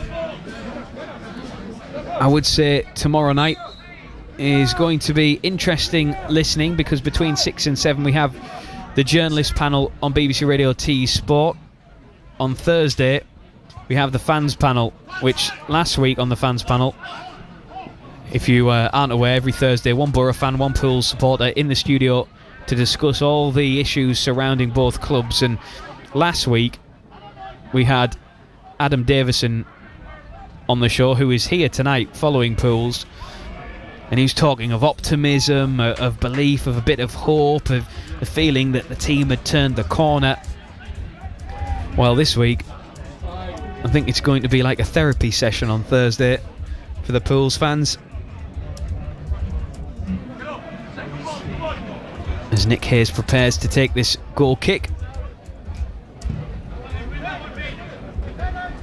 And long it goes. Verdane Oliver tries a flick on to find Adam Campbell, and he does. Back to Verdane Oliver. Now Okike drifts between two blue and white shirts, but then the pass down the line is intercepted by Buldewine, the Stones captain.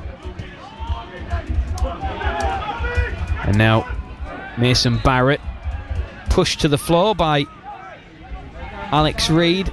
deep inside the Wealdstone half. A free kick quickly taken. Wells Morrison crossing the halfway line finds Kadji, the number 8 on his back. Back to Shikuna, who again just pulling the strings. Out to the left-hand side, Dom Hutchinson for Wealdstone. Looks to run at his man, and Kadji has drawn the free kick. The foul from Jay Ben. And another set piece for Wealdstone to threaten the Pool's goal. Well, I mentioned Wealdstone last season avoiding relegation. He went through 2 managers, with Matt Taylor, who left for Solihull, then Neil Gibson, who left the club at the end of the season after overseeing their survival on the very last day. Sam Cox was then appointed as manager, but was sacked in February with 1 win in 13 league games. That's before Gary Waddock was appointed, the former Wickham and Aldershot boss. And now he's won 5 of 9 and looks to be winning 6 of 10. Make that after tonight. There's a free kick worked out to this near side for Hutchinson, twisting and turning. Okike does well to stay with him, stands his ground and wins the ball, and may win a throw-in. In fact, it's gone the way of Wealdstone. Quickly taken. Bulderwine back to Hutchinson. Now Kadji joining in on the attack. It's all happening by the Pools corner flag, and in fact Pools have given away a free kick really in a needless, silly area. It was so needless from Nathan Sharon. It's difficult to know really what he's trying to do there. Perhaps you could make the case that he's trying to inject a little bit of life into his side's tepid performance with a strong challenge. We do see that sometimes, but to do it in such a precarious position doesn't make any sense. I would say that Akike, I think, has done okay since his introduction. He does commit to his defending, but he's done well enough so far. Bulderwine and Hutchinson take the short free kick. Bulderwine across the pitch from right to left. Shikuna now on to Tiensia. And Giorgio running towards the corner flag. Pools retreating inside their own penalty area. Giorgio gets across away. Hutchinson is there, headed out only as far as Bulderwine, who rips one wide of the left-hand post, and it remains Wealdstone 5, Hartlepool United 0, with 65 minutes on the clock. And every time I look up at the digital scoreboard over on the far side, Robbie Stelling, it seems to be moving ever so slowly. And it is increasingly taking on the feel of a bit of a training exercise, a pre-season game. Pools haven't really been much better, you wouldn't say. Yes, I suppose at least they've stifled Wealdstone somewhat in an attacking sense, but they haven't really offered anything. They've still allowed the home team to control the games. Hard to, again, remember Pools stringing any sort of passes together, producing any real purposeful moves, and you just wonder the permutations this will have for the remainder of the season. Pools have a number of big games against some of the better sides in this division, a number of the teams in the top 7. Of course, over the Easter weekend they go to Scunthorpe, who are 4th or 5th, I think, and then they entertain league leaders Rochdale. That's going to be a real test of their mettle, in particular given what's happening here this evening. A double change for Wealdstone. Tell you about that shortly as Adam Campbell picks up possession. Back to Okike on the halfway line. Now Brad Walker quickly being closed down by Kadji. Max Cogan is running back towards his own goal under pressure. Nick Hayes completes the clearance, goes long, hangs up in the air, controlled on the chest by Verdane Oliver. Walker cushions it back down to Oliver, but it's easily intercepted. That was far too easy for Wealdstone. The double change saw Micah Abero and Anthony Georgiou both go off, and on comes Ashley Nathaniel George, the former York City loanee at Pools, now on loan here at Wealdstone, and also Shauna Darkwa coming on as well, as Pools have conceded another corner, the third of the evening for Wealdstone, that Wells Morrison is going to take. And I'll bring you an update on that score in the National League North. Spennymoor Town against Kidderminster very shortly. Got an update from there in a moment.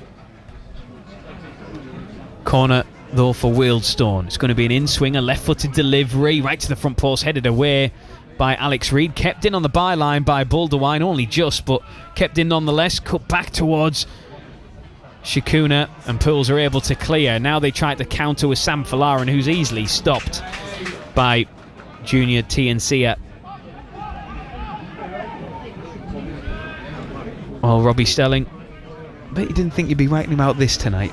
Wealdstone 5, Hartlepool United 0. No, exactly, Rob. I mean, I have to say, I came here really fancying Pools. You look at the form guide, you look at the fact that Wealdstone, their league position, the fact that they'd lost their last 3 in the league. I think we felt that Gary Waddock's side might have had at least one eye on the FA Trophy. Obviously progressed in the semi-final on Saturday, and Pools so much to play for in the context of the National League playoff race. Their rivals Southend and Halifax had again opened the door for them potentially to haul themselves into the top 7. It could hardly have turned out more differently to what the travelling Hartlepool United fans surely would have hoped when they made the long trip here to the outskirts of London on Tuesday night.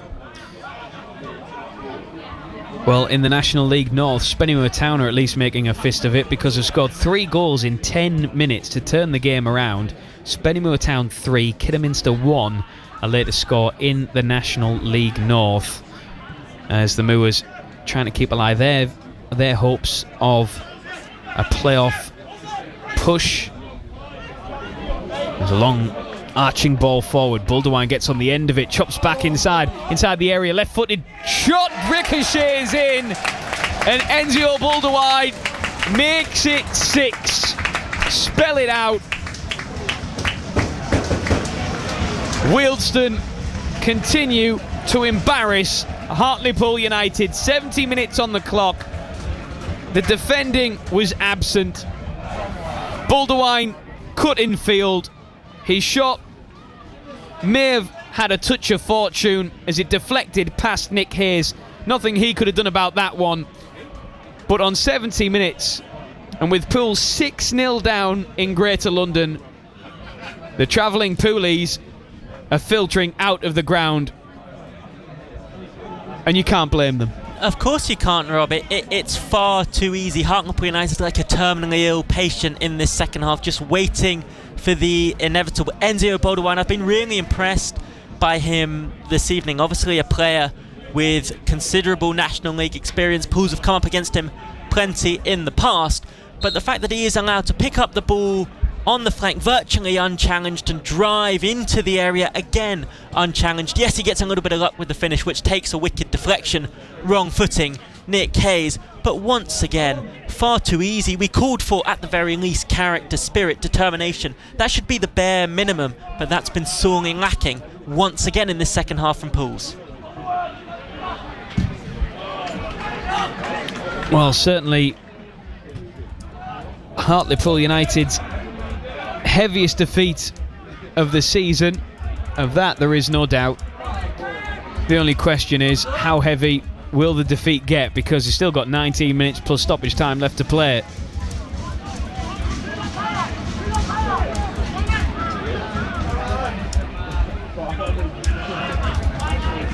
And I'm just looking over at the Hartlepool United bench. It is silent, and very much like the players in orange on the pitch.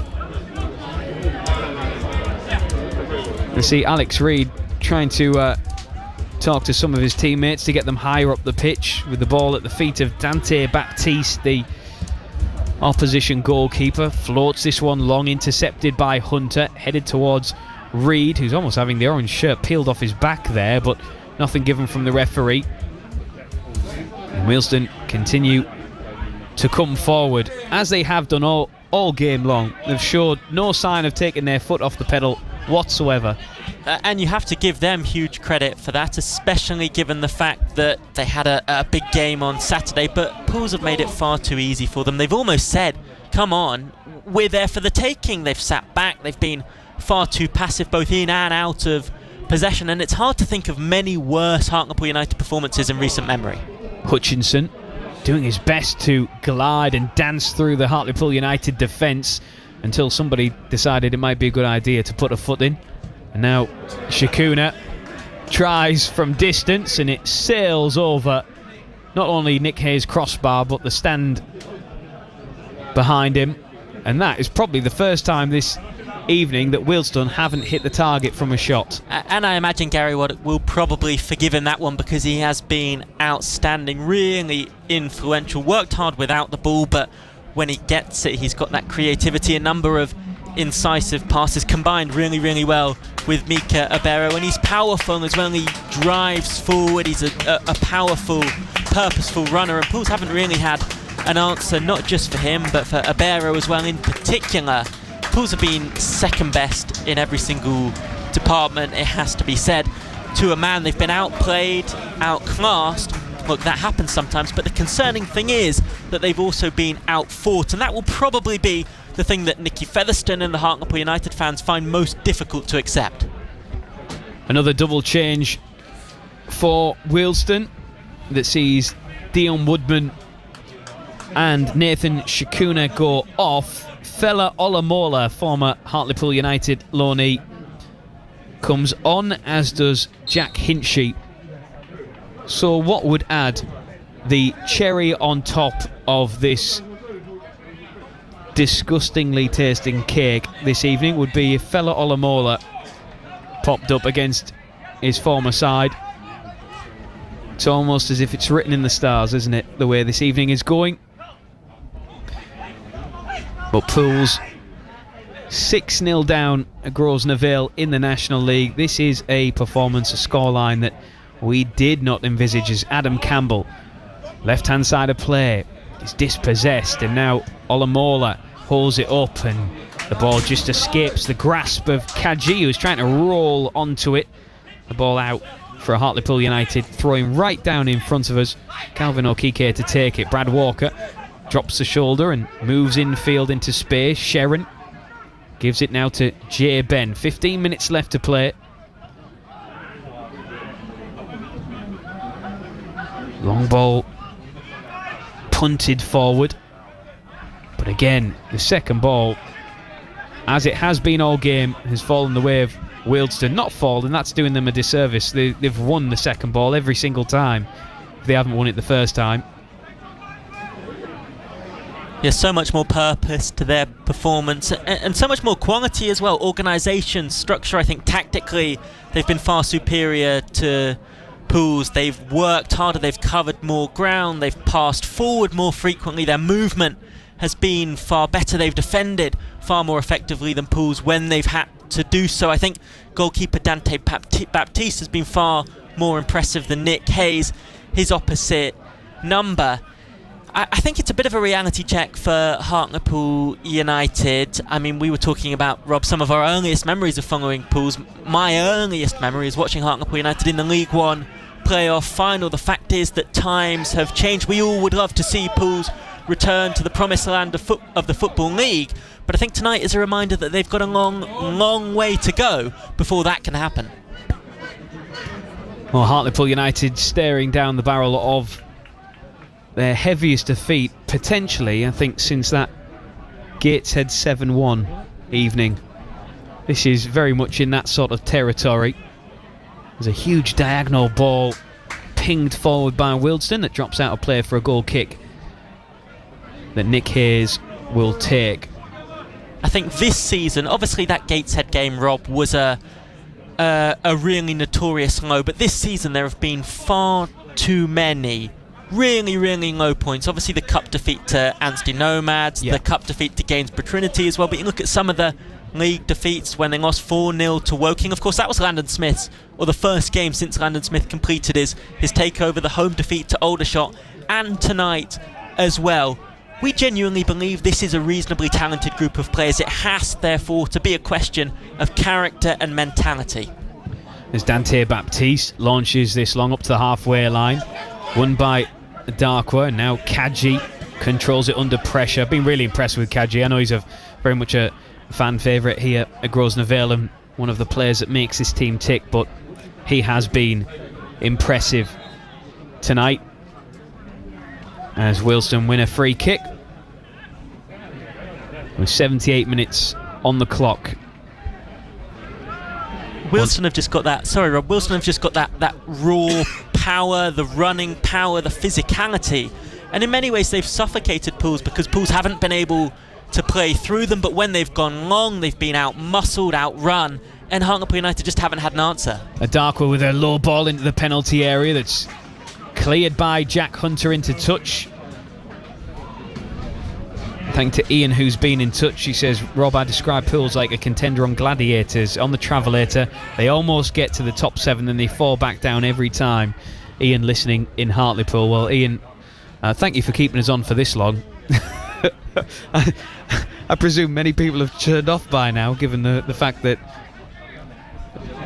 what they are hearing, which is Wealdstone 6, Hartlepool United 0, and a game that promised so much, and a game where so much was riding on it, described as a must-win to keep the playoff ambitions alive. Well, those ambitions are sorely in tatters now, and Wealdstone fully deserving of the scoreline, and they're on the attack again down the left-hand side.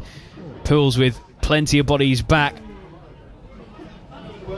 There's a ball worked to Baldwin, edge of the area, centre of the pitch, drifting out to the right-hand side. He's got Hutchinson there, takes up the option now. Hutchinson onto his right foot, gets across away, and it's hit behind by Corgan for a Wealdstone corner.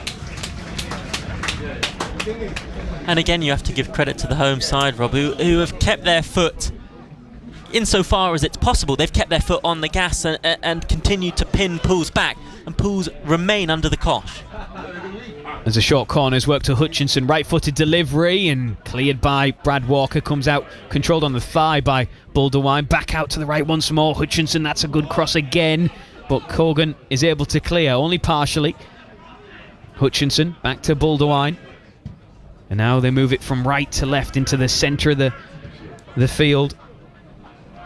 Tiencia, and now encroaching into the penalty area, driving to the byline, and ran out for a goal kick. The good news is there's only 10 minutes left. The bad news is Wealdstone scored 2 in 10 minutes earlier in the first half.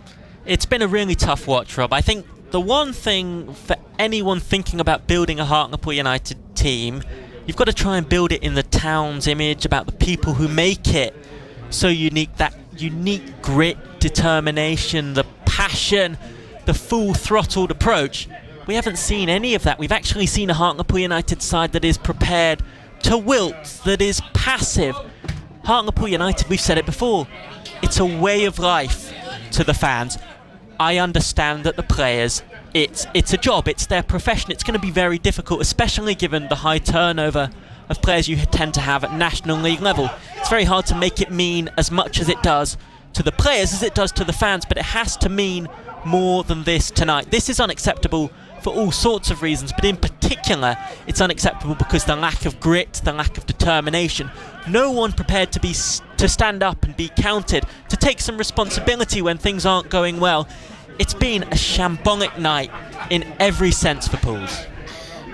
And as everything we describe and the words we use to paint the picture for you listening to us at home about this performance here tonight, the exact opposite of all of those things is what Wealdstone have done tonight. Yeah, quite right, Rob, quite right.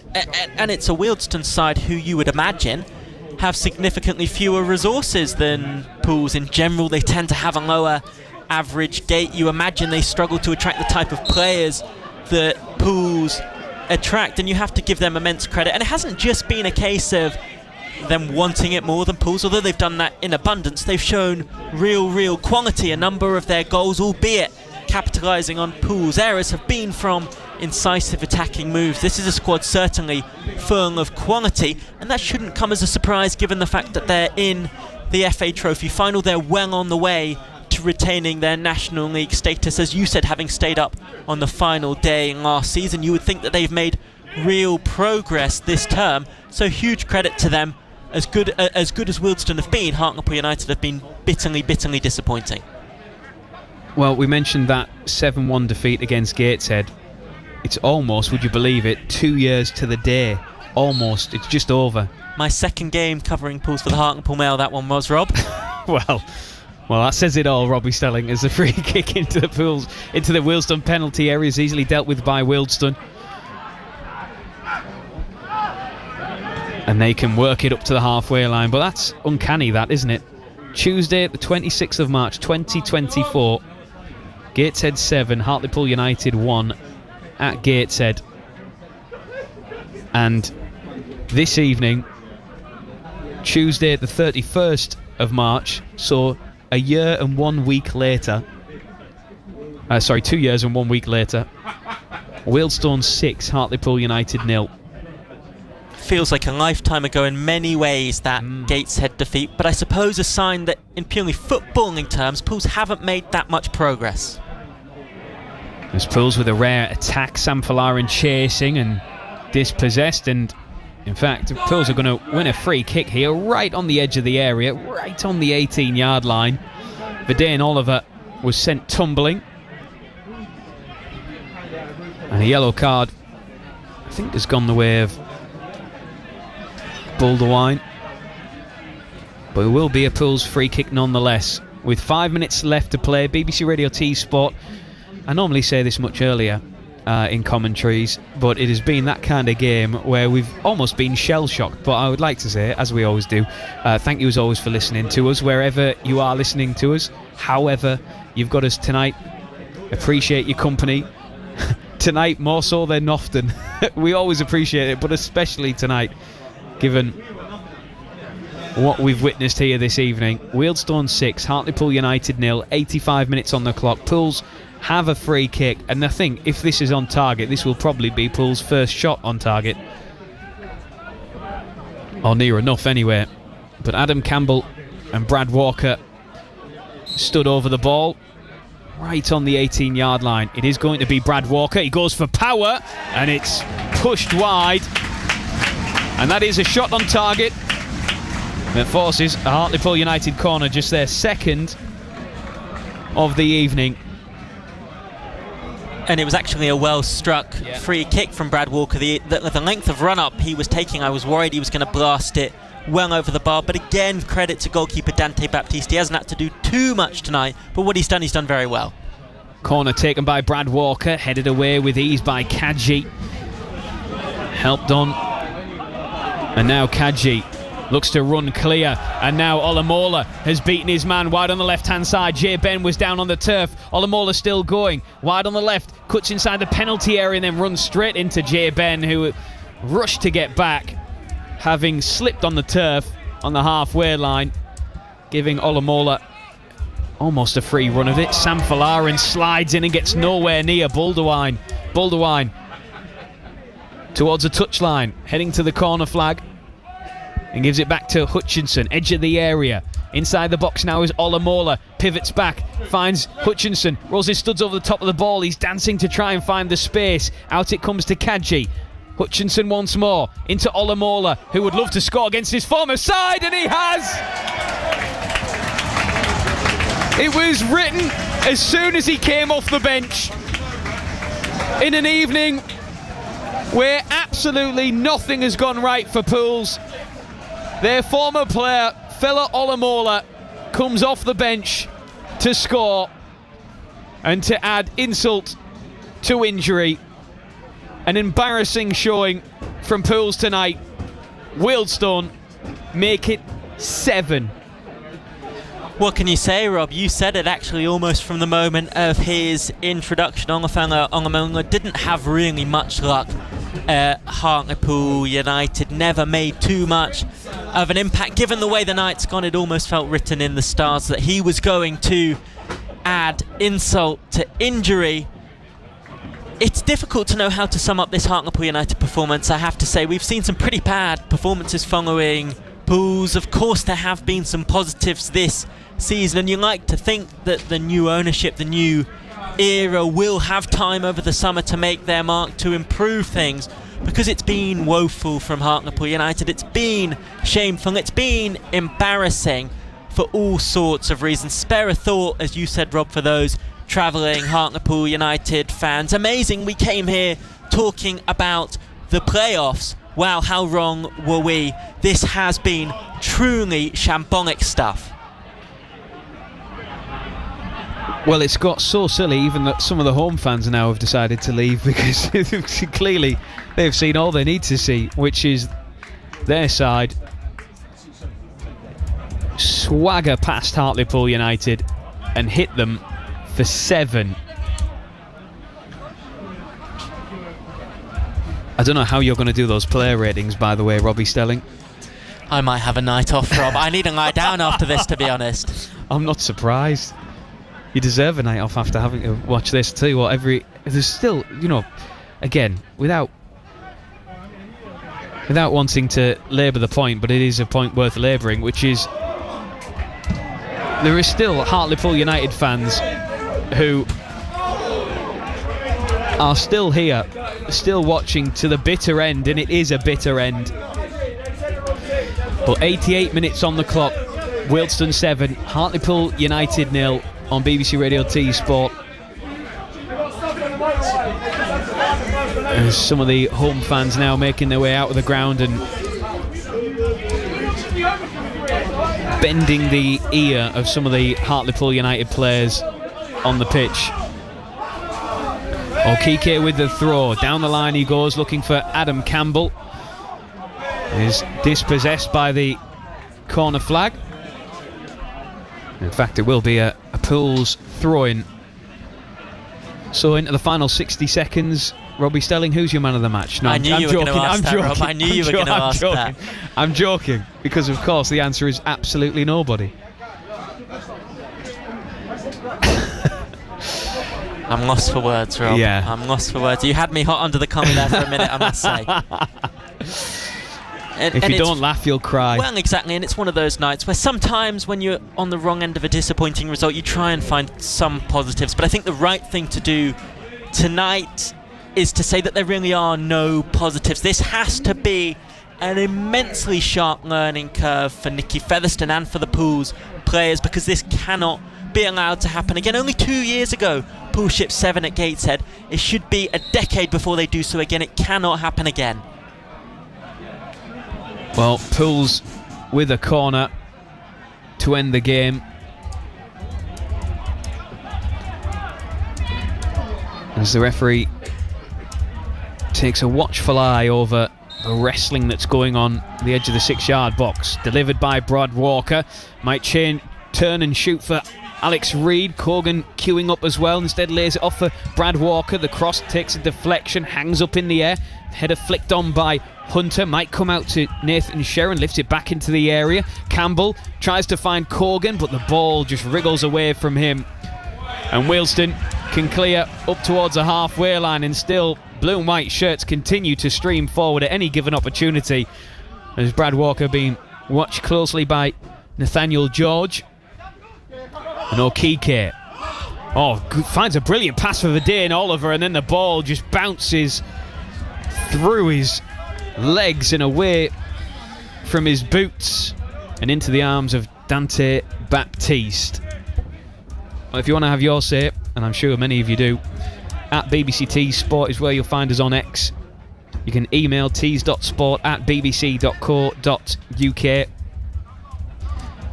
If you want to get us on the text 81333, just make sure you start the message with the word tees. Or if you've got WhatsApp, then 08000 321 333 and start that message with tees. Send your texts into Matty Nixon. I know he'll do his best to read some of them out before we finish at 10 o'clock this evening. A reminder that the post-match, which I'm sure many of you will be eagerly awaiting, will be on BBC Radio T Sport tomorrow night from 6 as part of the journalist panel, as we dig through what has been a disastrously embarrassing performance from Pools tonight.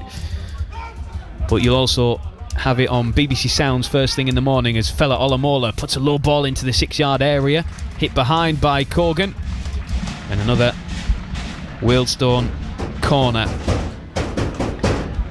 Their 5th of the game, into the 92nd minute. I think we're all praying for the final whistle, aren't we, Rob, at this stage? I was praying for it at half-time, let alone in the 92nd minute. It's difficult to know what to say now, isn't it? It's going to be interesting to see what Nicky Featherstone decides to do over the Easter weekend. Will it be wholesale changes, or will he challenge the players to put this right? That's a good point. Because away to Scunthorpe on Good Friday, that's followed by Rochdale on the Bank Holiday Monday. 2 games which seem almost unclimbable mountains at the minute, if this performance is anything to go by. Campbell back to Okike, clears it deep into the Wealdstone half of play. Wealdstone 7, Hartlepool United 0. A quite remarkable evening of football, and for all the wrong reasons from a Pool's perspective. But many of the Wealdstone players trying to perhaps prove a point to Gary Wannock as to why they should be in the FA Trophy final squad at Wembley. Yeah, without a doubt. Obviously made 4 changes from the weekend, didn't they? And you'd have to say you've been, to a man, extremely impressed by the home side's performance. I think Southend will start that trophy final as slight favourites, given their squad, given their previous experience of playing at Wembley, and obviously given their league position. But you have to say Wealdstone are going to take some beating. There's now Wells Morrison. On the overlap is Hutchinson. Wells Morrison finds him as well. Hutchinson at the byline. Back to Wells Morrison, takes a touch, thinks about the shot, tries to drift one to the back post, and instead overhits it, goes out for a goal kick. And you would think that will be just about that. We're all at the mercy of the referee, who checks his watch. And will he put Hartlepool United out of their misery?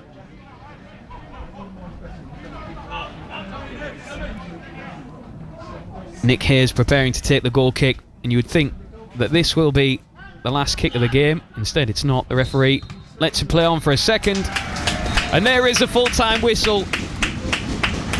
This game will go down in Hartlepool United history, but it will not be for positive reasons.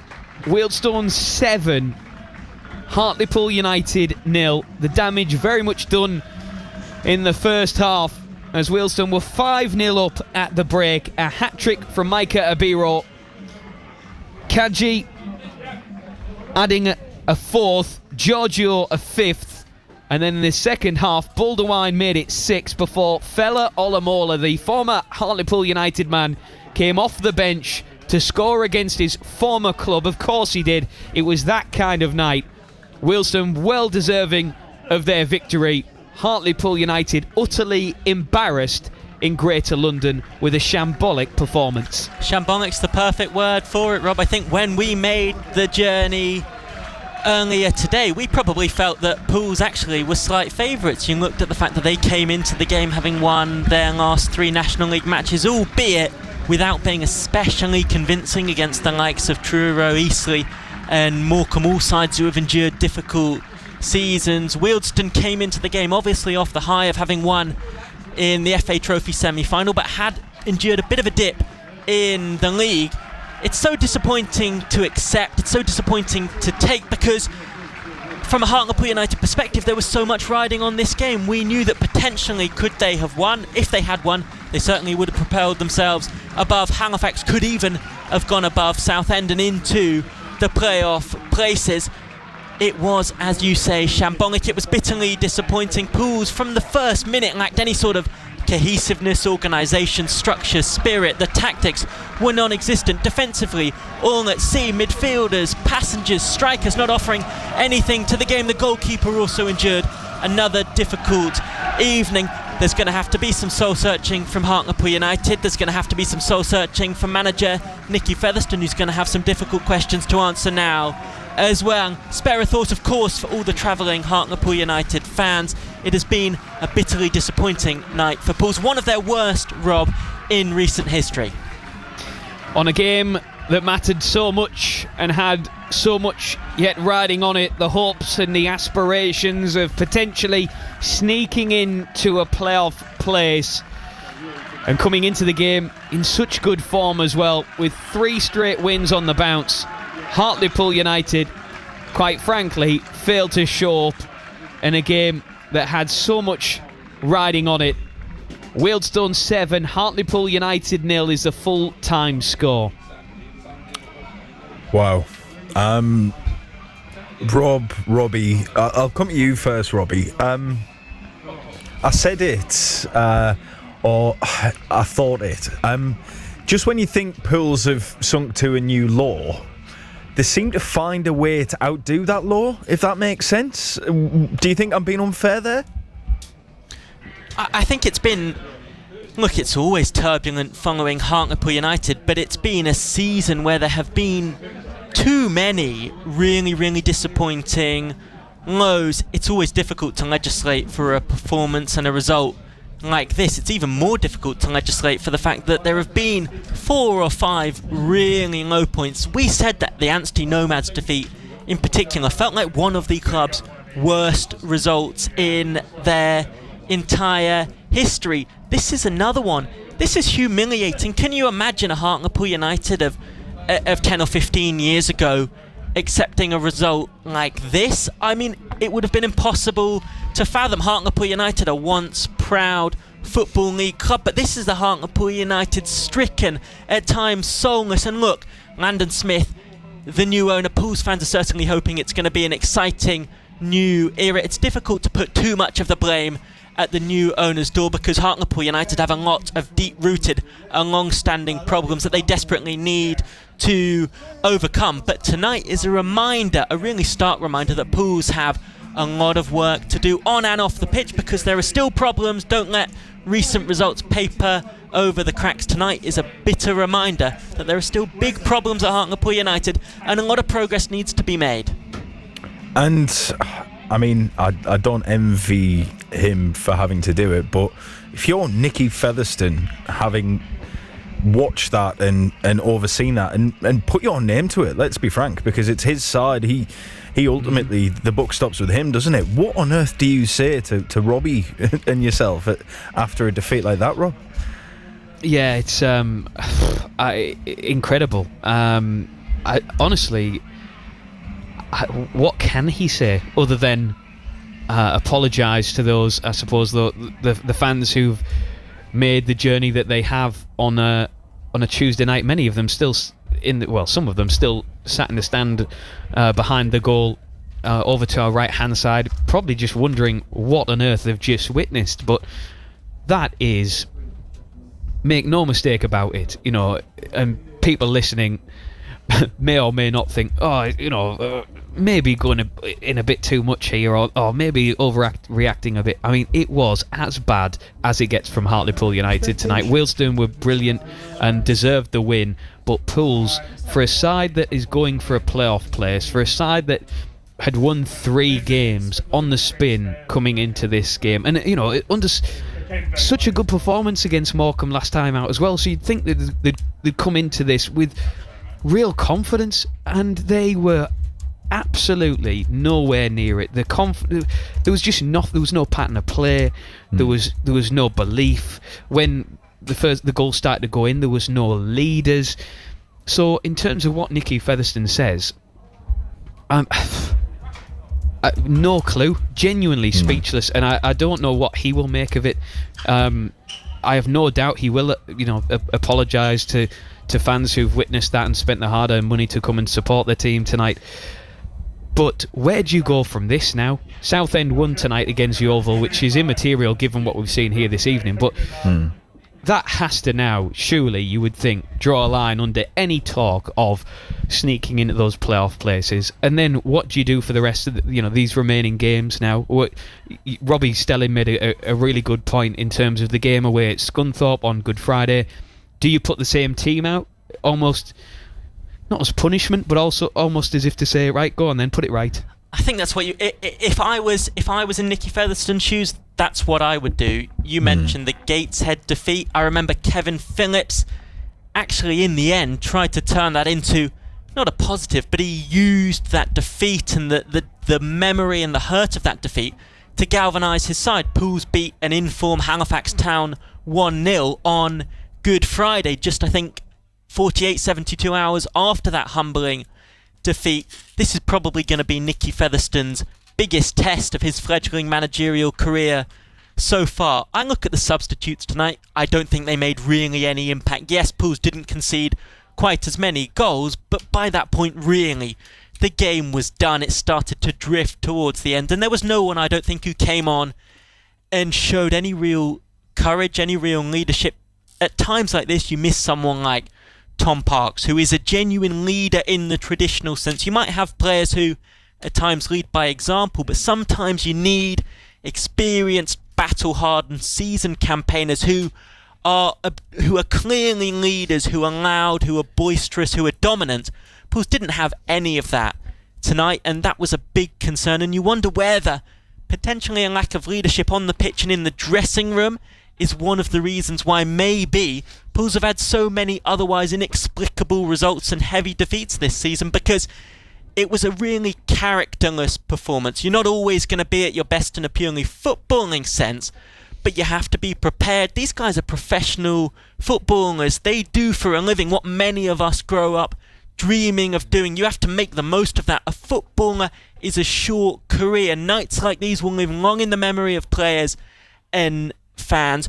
Your levels are going to drop sometimes performance-wise. Your levels cannot drop to the extent Pools allowed it to do in effort and application, because there's no other word for it. It was embarrassing, humiliating, shambolic.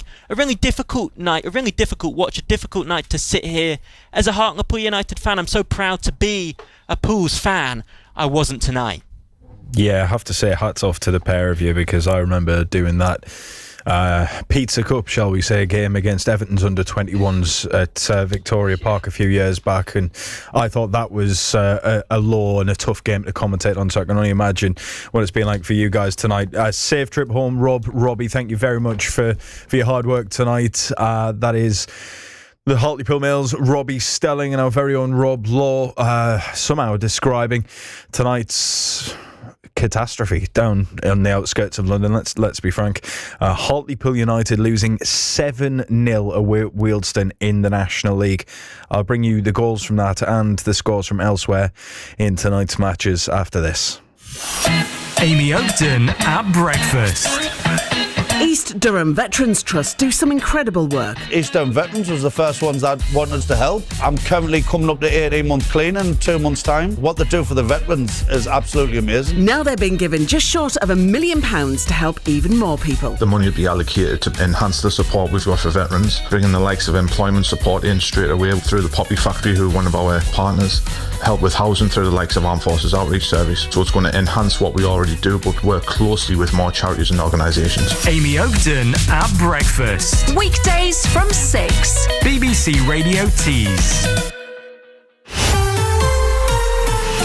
Proud to follow Hartlepool United. BBC Radio Tees Sport.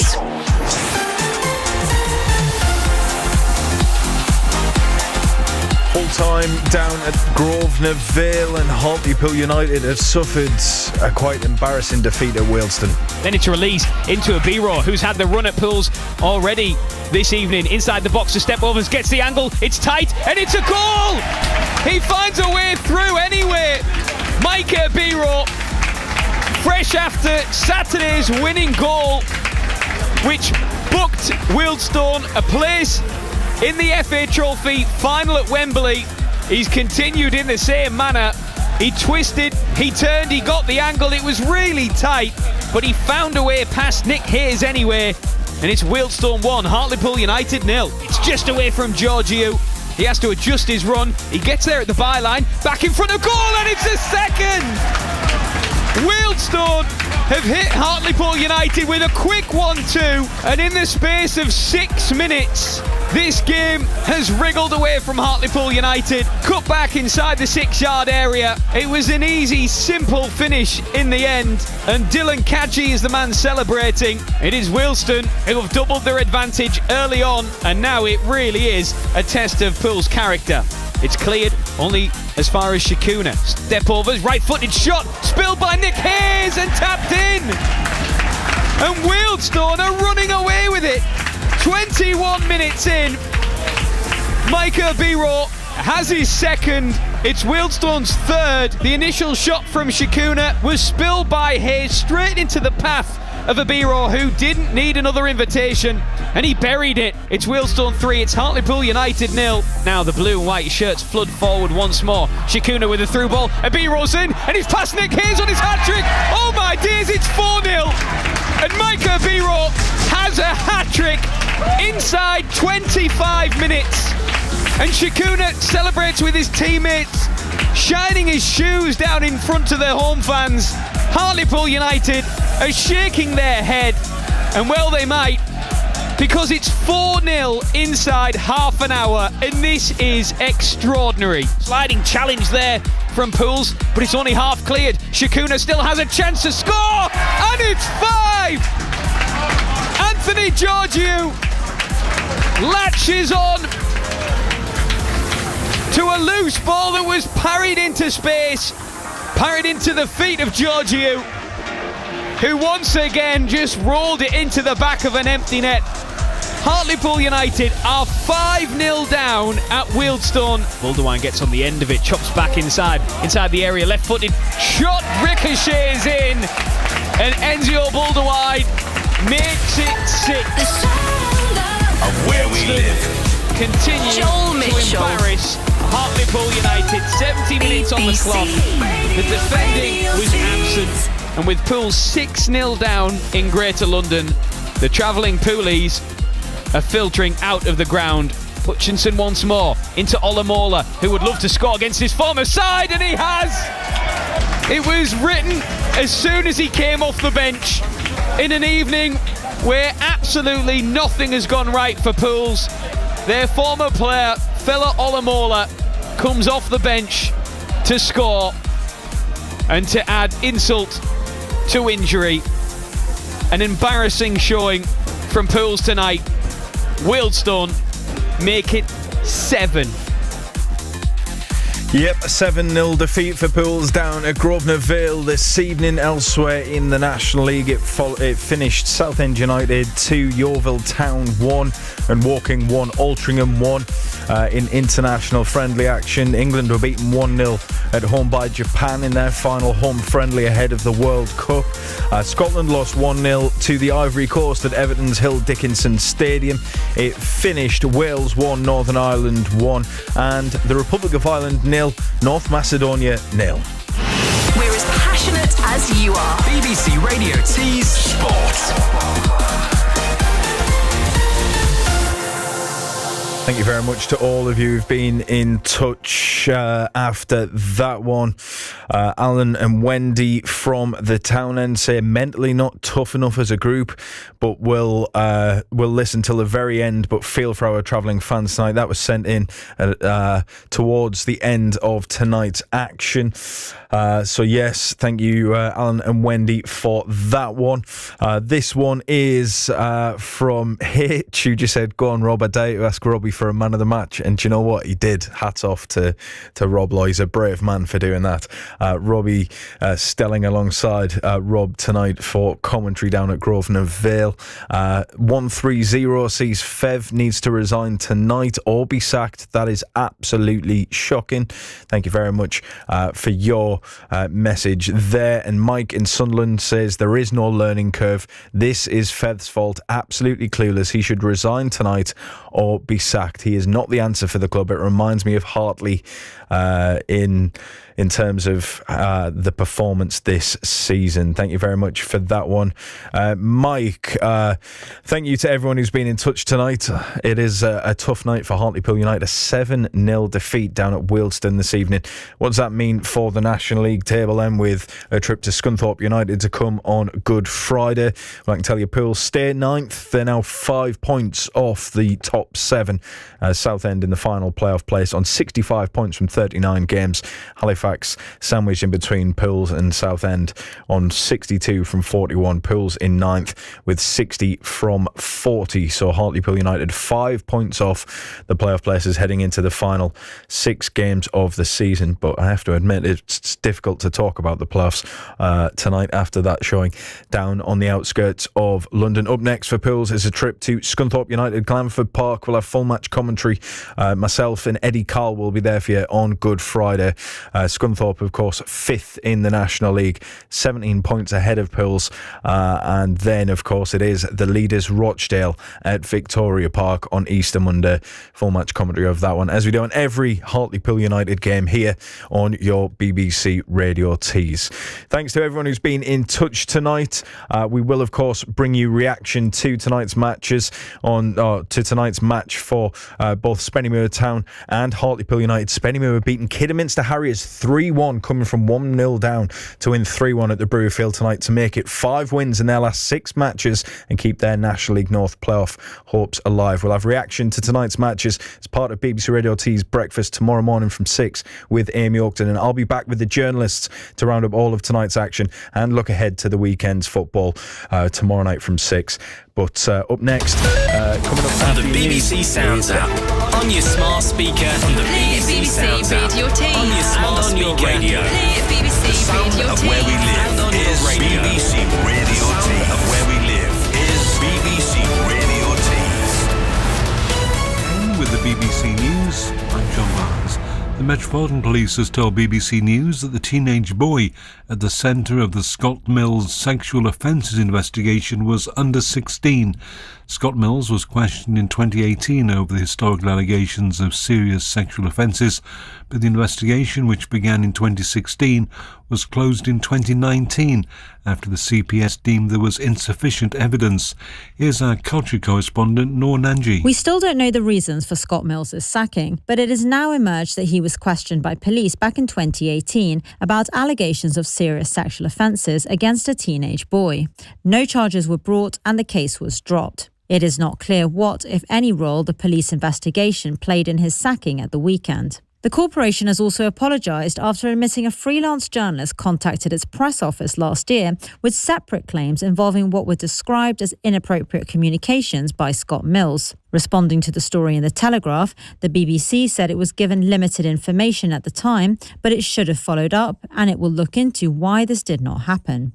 President Trump has launched a fresh criticism of key US allies, accusing them of failing to do enough to support Washington's position in the conflict with Iran. He suggested that countries which hadn't helped, including the United Kingdom, should now be prepared to fight for themselves. A man in his 70s is being questioned on suspicion of firearms offences following an incident at Bury in Greater Manchester this morning. He was arrested after police were called following a report of concern for welfare. Police on Guernsey say they're prioritising staff welfare officers who examine indecent images and other distressing material. Examiners get specialist training and mandatory counselling. Detective Chief Inspector Ian Tanner says staff well-being is vital. They only examine images when there's at least 2 examiners there to make sure that there's somebody there to look out for their welfare as well. And if somebody has been exposed to a particular case where there's been a lot of indecent images, then their next project would be for a different offence that wouldn't likely generate indecent images. Reassurance has been offered to businesses at Gloucester Airport that it will continue to be run as an airport after its sale collapsed. Both council owners of the airport, Gloucester City and Cheltenham Borough, have stressed at a meeting that the site is not currently for sale and their priority is keeping aircraft flying and supporting the companies that are based there. A freight locomotive has been named after Lancashire football club Preston North End. Former PNE player and manager David Moyes unveiled the name plaque at Preston railway station. John Smith, CEO of GB Rail Freight, says it's a great addition to the many locomotives named after clubs across the country. We operate services right the way through Scotland, right down to Penzance, and this loco will be showing the Preston North End name in all sorts of different places.